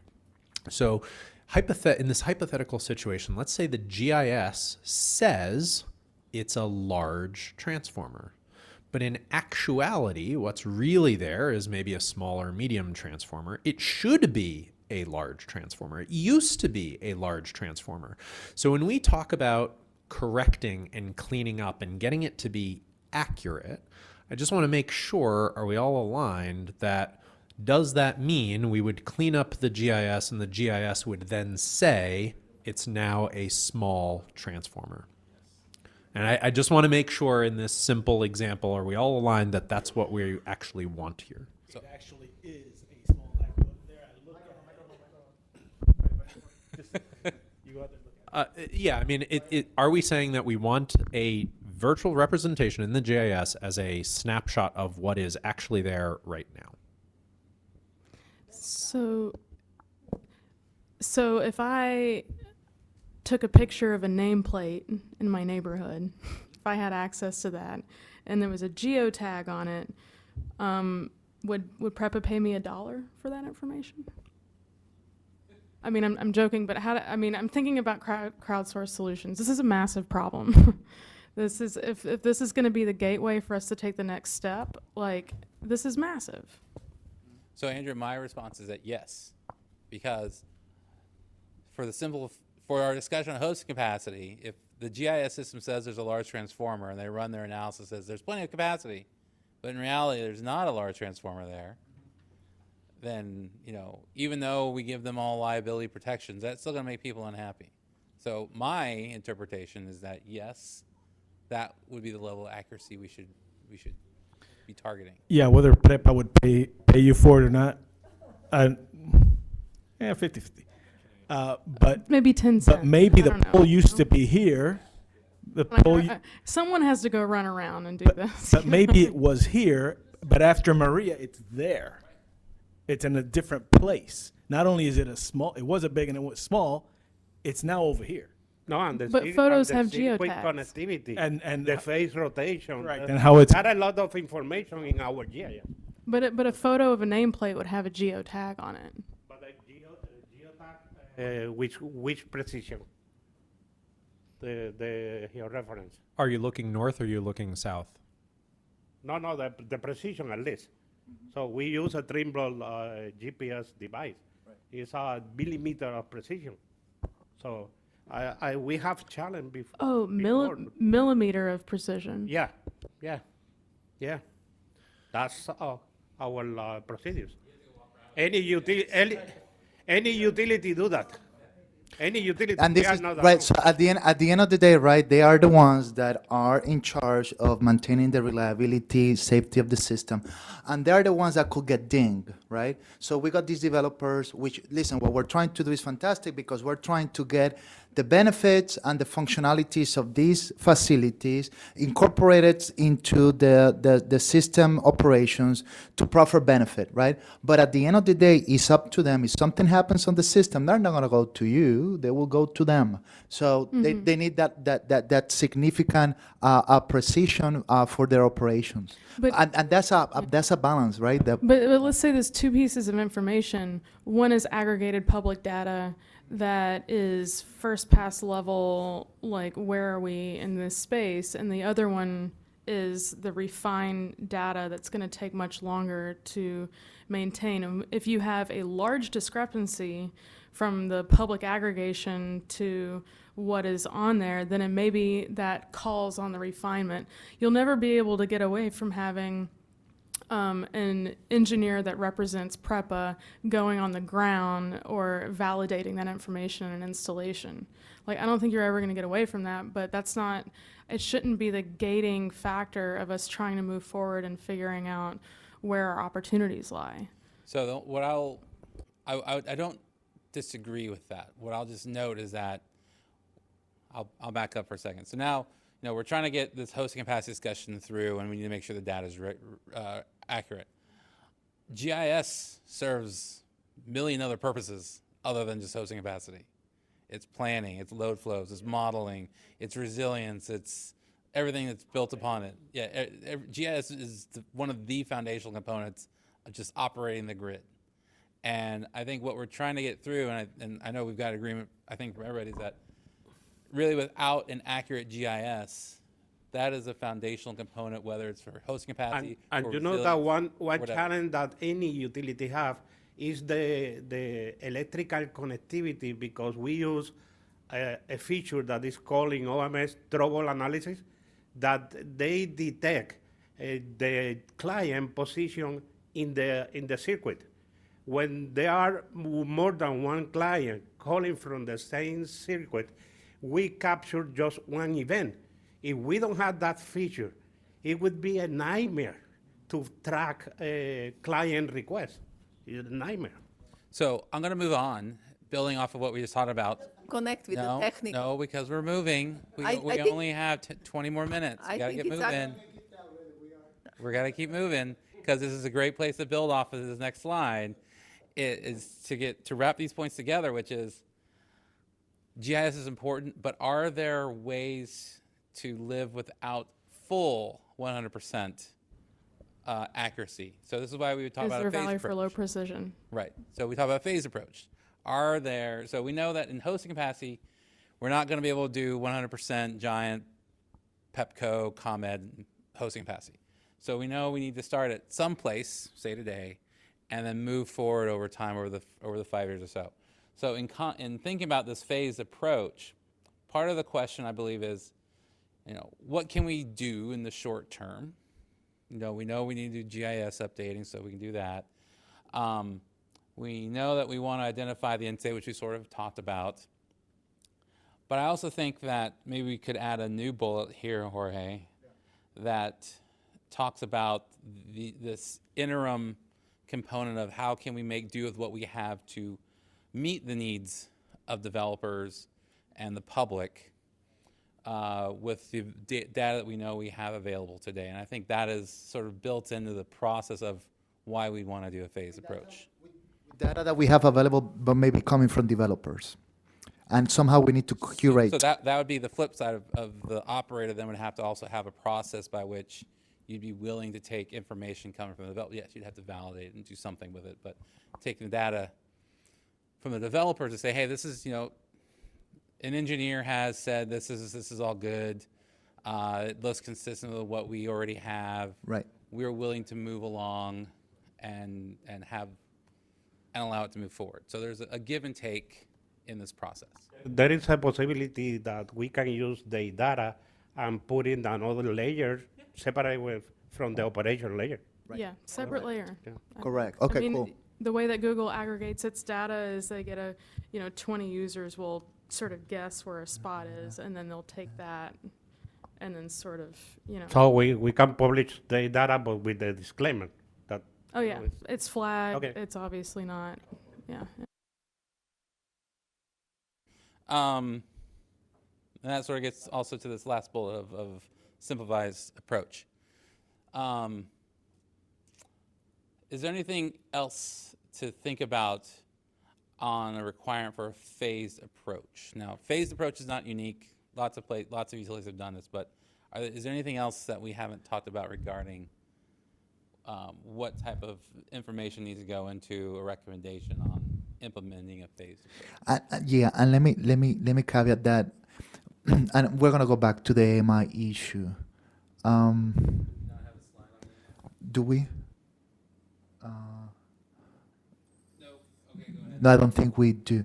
So, in regards to recommendation, so are we in agreement? We are looking for consensus. Are we in agreement that we got enough elements on the value stack of AMI functionality to deem it, at least from our perspective, we do not know what they're going to do, to deem it a prudent investment? No? No, prudency is a legal determination. I know, but that for we us, cannot make. right, to make it that, so we have a BCA that is more than one. Yeah. Yo sí estoy de acuerdo y viéndolo en el contexto de la ley 17 y de todo lo que exige esa ley, más allá de lo que es este grupo, que es lo de hosting capacity, los AMI, ya me los tiene vendidos prácticamente. Entiendo que es donde más podríamos sacarle ese dólar invertido. No solamente en lo de hosting capacity, pues obviamente quizás no es todo, pero como una forma integrada en lo que es interconexión vas a aumentar más la capacidad porque alguien instala un sistema, para cambiar el metro es simplemente una programación online y ya esa persona tiene medición neta en los 30 días según la ley 17. Para programas de eficiencia y control de la demanda es excelente porque te provee para lo de time of use, te provee para aprender o apagar los equipos electrónicos, los aire acondicionados, lo que se haga con control de demanda.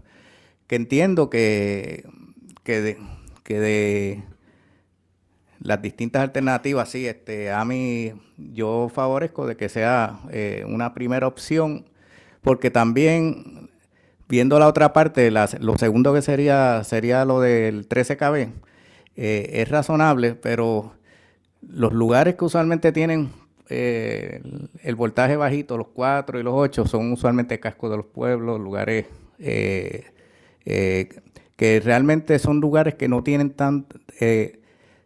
tanta capacidad para instalar placas solares en los techos, lugares pequeños, y que como quiera la carga de esos lugares es bastante alta. O sea, la carga mínima de esos lugares usualmente es alta durante el día porque son centros de los pueblos que están, aún los pueblos más muertos que hayan por ahí en la isla, tienen actividad durante el día.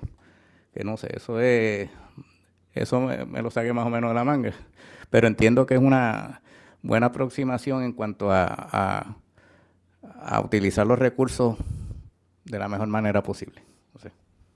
Yo quería añadir que me gusta la idea de un acercamiento en fases. También me recordó que ahora se está usando más para el desarrollo de sistemas de informática, lo que llaman en español el acercamiento ágil o agile approach to software development. Y eso consiste en romper el proyecto en vez de como se decía antes, que vamos a hacer de principio a fin, y cuando llegas al fin te das cuenta que está mal porque asumiste unas cosas que estaban erróneas al principio. Y se podría hacer un proceso así para esto, o sea, que podría ser tratar el proceso completo o en fases dentro de una región y aprender de lo que se hizo en esa región para que entonces se pueda empezar a hacer en otras regiones. Y también lo que dijo María, porque lo que saqué de María es que dentro de un rato todo va a cambiar. O sea que va a haber nuevas tecnologías, nuevos acercamientos, aprendimos algo de los datos. O sea que si hay alguna manera en que pueda hacerse en pedazos. En Agile lo llaman story development, y lo partes en lo que puedes hacer en 2 semanas, pero lo que haces en 2 semanas se puede usar. O sea que no es una cuestión de que metiste la pata y lo tienes que botar todo y empezar de nuevo, sino que lo pones en pedazos que se pueda usar para que entonces, y eso ha pasado muchas veces en Puerto Rico, que se hace un proyecto tremendo. Creo que ahí el Coliseo de Naranjito lo empezaron y gastaron como 5 millones y está allí sentado sin hacer nada. Pues ese tipo de cosas, tenemos experiencia en eso. Los municipios han gastado más de 60 millones en planos que no se han hecho nada. O sea que vamos a ver si podemos aprender de eso, que vamos a hacer un acercamiento que tenga pedazos que puedan usarse, aunque no se termine el proyecto completo, aunque cambiemos de dirección.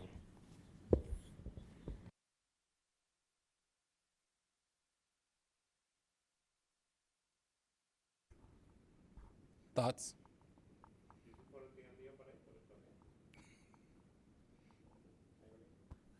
Just one thought.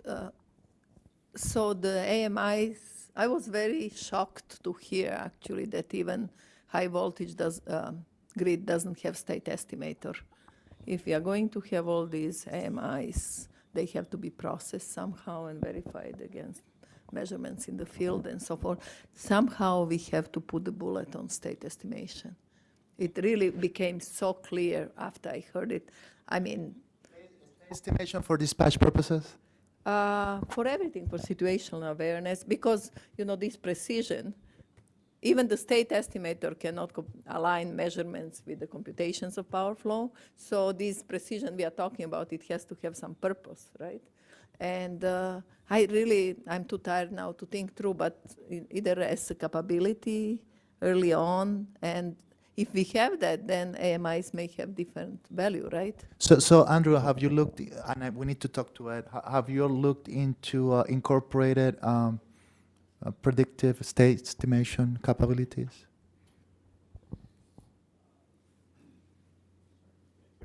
I think it's something I'll have to take a look at again and confirm on the EMS side. Okay. Because at many other utilities that I've worked with, state estimation is much more common at the transmission level. It is not necessarily common at the distribution level because and that's why power flow is the underlying calculation. So I think we have to take a look at that a bit more, and that could be reconciled against the plans from an EMS perspective. On the distribution, at least in the US, we don't have online DERMS yet, right? So there is no state estimation to speak of. This is not just Puerto Rico. I think, on the transmission grid, we see it much more commonly because you have there are fewer data points, right? As you were saying, I mean, it's 2,000 for transmission, 30,000 for distribution, right? So it's a bit easier from what you're monitoring at those points. So one question that I wanted to ask Chris earlier when you said I shouldn't talk. That's fine. The GIS, is there a relationship between GIS data that one collects and having a good state estimator saying, yeah, these data actually are reproducing the power flow? In other words, we have to close the loop. Otherwise, we are just using data which have their own paths. I would clarify, generally speaking, the GIS captures distribution data. The information about the lines on the transmission grid is not being pulled from the GIS necessarily. We're advocating coordination ultimately. Okay. You need to know a little bit something about the dispatch and scheduling these controllable DRs. Yeah, so that's where it's going. Yeah. For example, if you had a given substation and you had a bidirectional power flow, you'd need to have that point of commonality so that you could reference it from the distribution system to say, on this circuit at this substation, be aware on the transmission side that there's a bidirectional power flow type situation, that there could be some impact at the substation, right?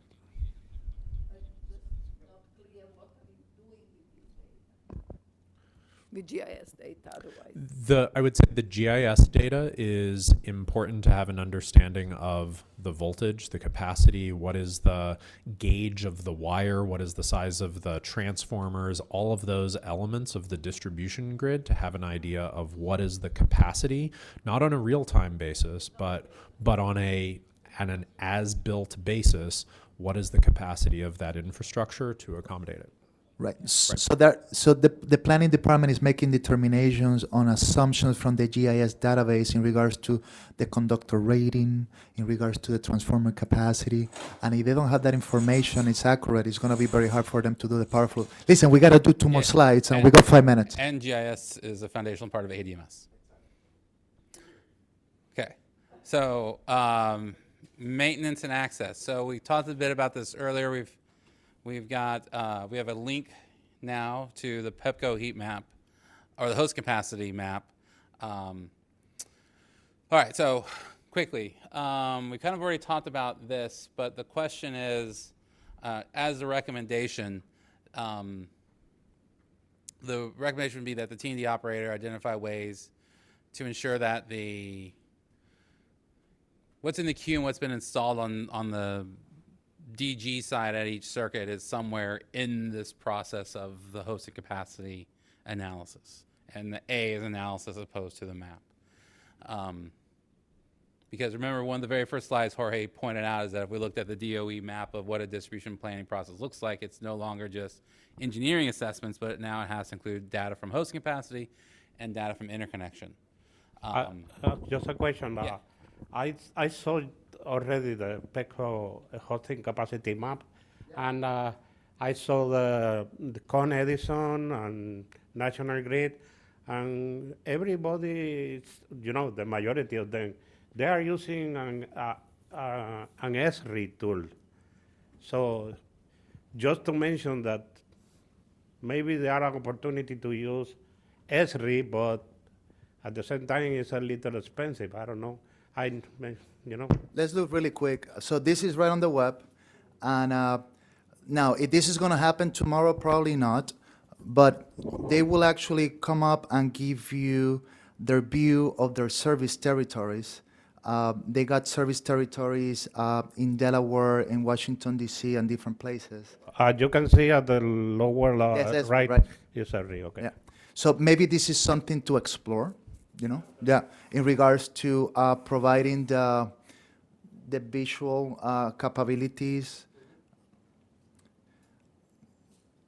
So yeah, whenever you get a chance, you can go ahead. We're going to give you the link, and you can start looking into what it is that they're doing. And maybe this is something that we want to model it. But like I said, like Chris is saying, this is going to be a phased approach. Probably we're not going to get to all the granularity of the information that they're providing here, that by some reason maybe the internet is kind of slow. But we will send you the link, so you kind of look at this. I believe that you had to put an address first. Yeah. It was my challenge. Yeah, but don't worry about it. We will send you definitely a link. Yeah. So that goes into our question on privacy. So in my mind, the privacy issue only really shows up if there's one customer on a circuit. And it probably is a industrial plant of some sort who has a competitive reason not to have that information available. So that's my opinion, is that privacy only shows up when you have one customer. And why is that? Can you elaborate a little bit? Okay. So how many customers are served by each transformer in your territory? On the mainland, it's about 8 to 10. It could be, it's the pad mount, it could be a 12 client, or on the neighbors, it could be 20. So the reason why I talk about privacy first is because if we're looking down, let's say we all the way get down to the transformer, and you're having the transformer serving 20 customers, and all you're getting is one number for whenever you're picking out, you're not really going to be able to identify the individual load of each of those 20 customers on a transformer if it's serving multiple customers. If that substation or that transformer is serving one customer, then you can identify the individual load of that customer. So that's really where privacy shows up at. If you're serving two customers and the one customer who are potentially competitors, the one customer could have the information on the other customer, correct? Sure. Right. So yes. So you need. So this becomes an aggregation question. more than Hey, anything. I'm from Brooklyn, man. Yes. So there's all these studies that are out there regarding privacy impacts, but I personally am less concerned about the privacy of grid data because there's going to be so few of those places out across the system that's like that, and they'll know that analysis on how to do that. The larger question that utilities typically bring up is regarding the security of the information. Now, if we were able to dig into the PEPCO map that Jorge was going to do, and I think he talked about in the very first meeting, if you zoomed in on this page and zoomed in, you would get downtown District of Columbia with what voltage, where the lines are, where they go.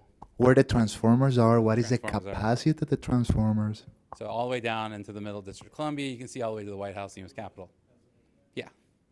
So this is not to say that we shouldn't ignore or dismiss. Do they publish the distributed generator template? Yes, actually, the District of Columbia has some map that shows where every single PV interconnected to the distribution system lays. Every single one. California has something similar. Public is on the web. Yeah, I saw in National Grid the same, but you have to log in and put your username and password. But I don't know if that. Not for the District of Columbia. It's open to. But then PREPA had to change some procedures because in our billing we have a confidential agreement with the client. So it's just to mention that you can order to change that. Right. So maybe this is more of a legal issue. And so can we make the distinction between the privacy, right? I don't want to know that Chris may be growing marijuana because, you know, he has a lot of consumption, the privacy, versus the security, right? So where the critical laws are, right? So how we made that distinction Right. between the privacy and the security? So privacy gets at the individual consumption. Security is the basically the location of where things are. And so privacy and security are two different things. They're two schools of law and all that stuff.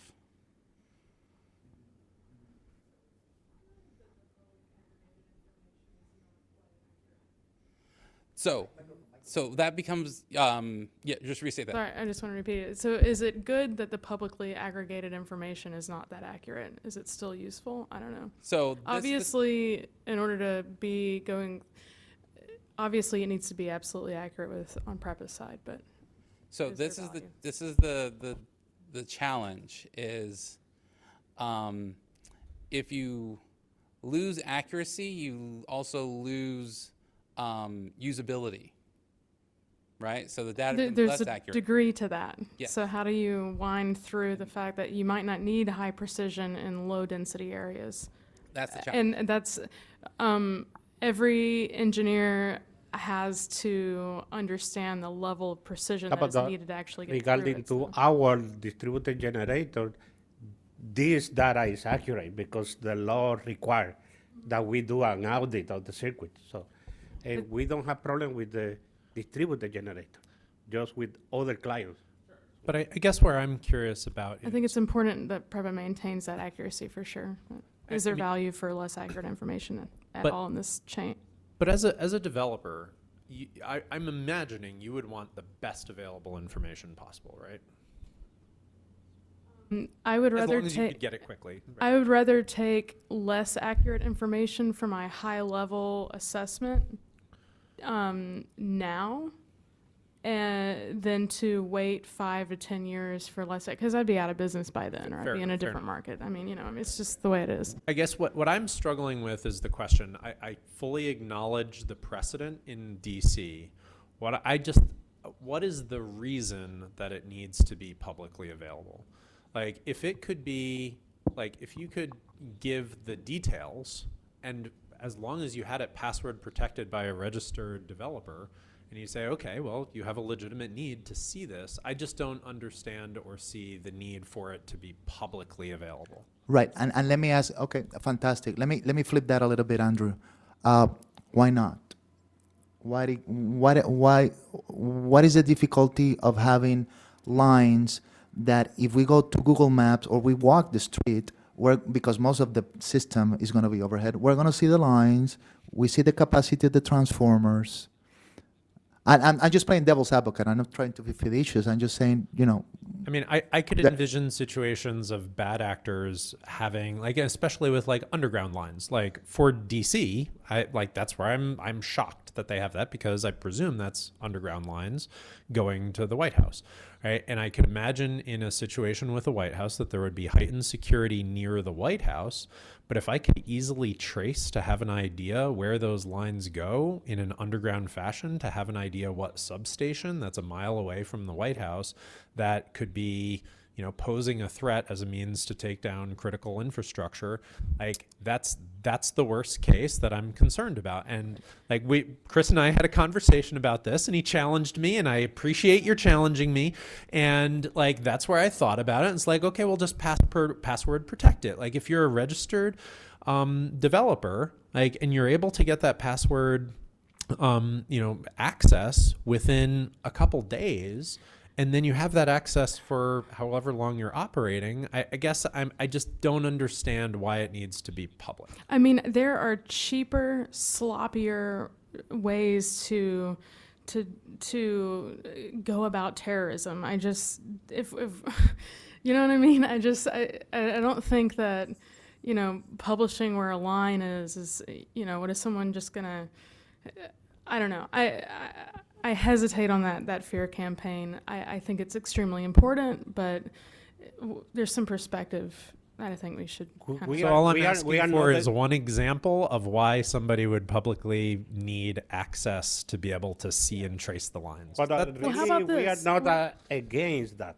We want help to interpret it. Right. So I think we can definitely provide the We are help. not against. Is there if any- you want, I can publish even. But The I agree. GIS. And we understand they're getting mixed information. They get information. No, definitely. One of the things that the prep needs to do to provide clarity. Let me offer the following with experience in DC, right? So commercial power, right? PREPA, PEPCO, ComEd, right? This is commercial power. If we go the Bureau or we go DOJ or really critical facilities, those facilities will not rely on commercial power. They have their own on-site backup power, and they see PREPA or they see PEPCO as a vulnerability. So I hear you. What will happen is somebody will attack the substations that serve the White House. The White House don't care, because they can ride through for months and months without PEPCO. So I just want to throw that to get a perspective. Now, very publicly, right here, I'm going to say that if the federal facilities and the critical facilities do not have on-site secure assets, they should look into that.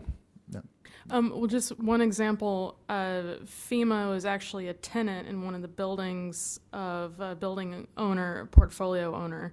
And so we were like, okay, you're part of this portfolio. You're one of the tenants, FEMA. We're thinking about doing this energy project. And they were like, no, we have federal funds. We're taking care of it. We have our 14-day, resilience plan that's required. So count us out. I don't think that that's what we're really talking about here. I mean, they already have that plan. Okay.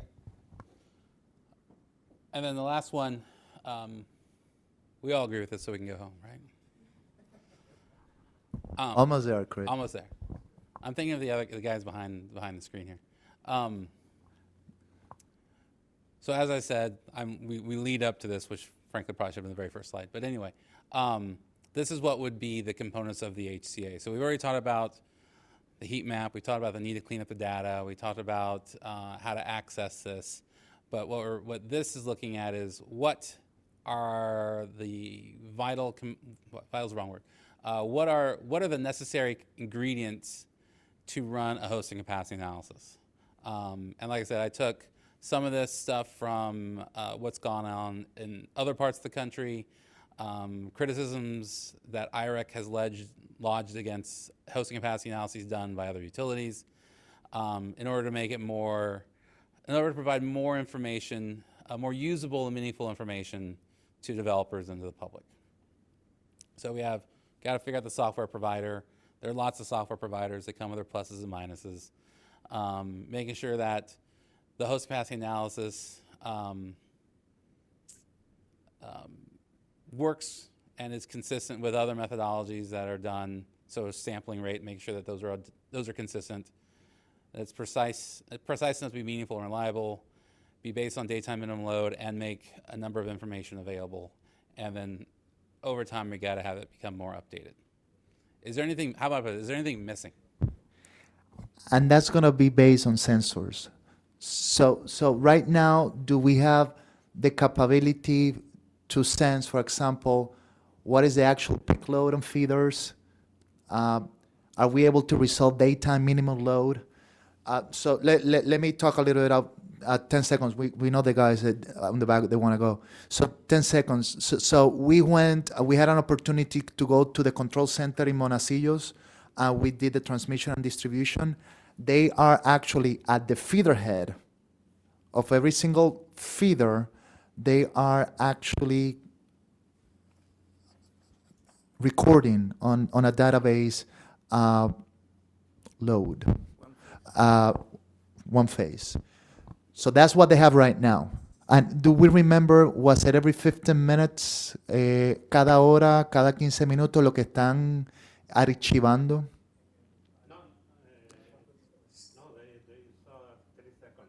Oh, okay, so puede ser así tan. Eso ya está, that's archive. So we got that archive information, right? So, en el control center, en el espacio.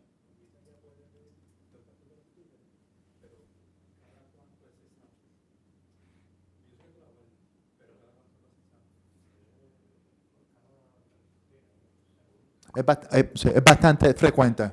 Es bastante frecuente, pero we already had that information that we could leverage for the phase approach.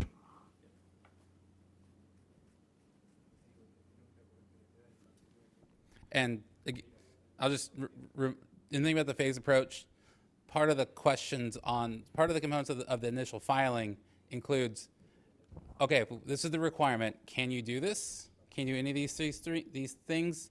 And if not, what do you need to do to be able to do this? So like, if you don't have real-time actual peak load, but you can go out and read it once a month or once a year, that's what we got. And then we'll build off from that. But its idea is, can you do any of these things, yes or no?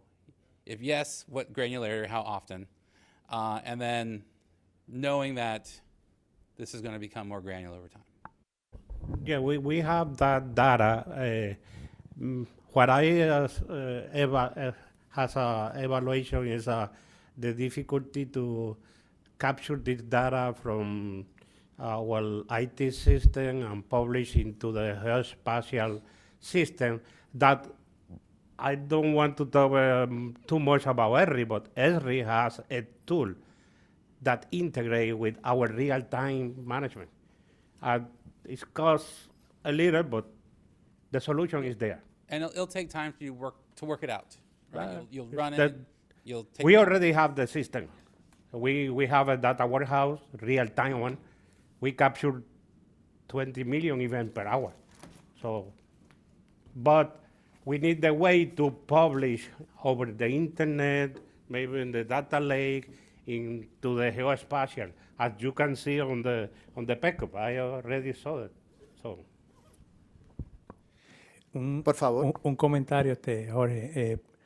Como habíamos mencionado ahorita, sí, pues la autoridad tiene mediciones, pues el sampling rate es bastante rápido, pero obviamente la capacidad que nosotros tenemos ahora mismo de hacer los low flows, o las corridas de flujo de potencia, pues no se hace obviamente con ese mismo sampling como ellos toman la data.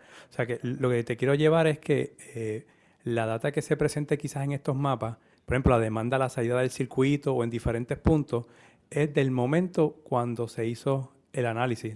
Por ejemplo, la demanda mínima fue del periodo que se tomó, y para este momento que pudo haber tomado del año pasado, durante todo el año la demanda mínima fue tanta demanda. Pues basado en ese valor, nosotros hicimos esta corrida de flujo de potencia y estos son los resultados que tenemos. Pero eso no significa que entonces ese mismo mapa vamos a estar continuamente actualizándolo, porque eso dependería cuán rápido tú corres en análisis. O sea, que es importante que tengamos eso en consideración, independientemente de cuánta data tengamos almacenada. Tú tienes toda esa data almacenada, pero tú no corres low flow todo el tiempo, cada 30 segundos. ¿Me sigue? Que es importante que la data que se presenta sí se puede estar actualizando en el tiempo, claro que sí. Eso estoy completamente de acuerdo. Lo importante es cuánta frecuencia. Al principio no podemos hacerla, qué sé yo, mensualmente, por ejemplo, pero sí que cada cierto tiempo se vaya actualizando esos corridas de low flow que hagamos y obviamente en un futuro, cuando tengamos unas herramientas más avanzadas, pues sí, van a haber probablemente corridas que se puedan hacer de forma automática, que lo pueda hacer un software por nosotros. Es el mensaje que te quería llevar. Y una pregunta para empezar, la frecuencia trimestral, ¿eso sería imposible? Para que tengas idea, nosotros ahora mismo, con la disponibilidad de recursos que yo tengo, ahora mismo los análisis que yo hago de circuitos para poder acomodar más sistemas de generación distribuida, nosotros utilizamos la información, la hacemos válida, tratamos de hacerla válida por un año. O sea que durante el año corremos, para un circuito hacemos una corrida de low flow y tratamos de, utilizando esa data que tenemos, sí corriendo low flow adicionales, pero utilizando la misma data por lo menos por un año. Ya cuando pasa ese periodo de tiempo, nosotros volvemos entonces al campo a actualizar los datos que tenemos para entonces llevar más fielmente los resultados que estamos obteniendo del low flow que corremos.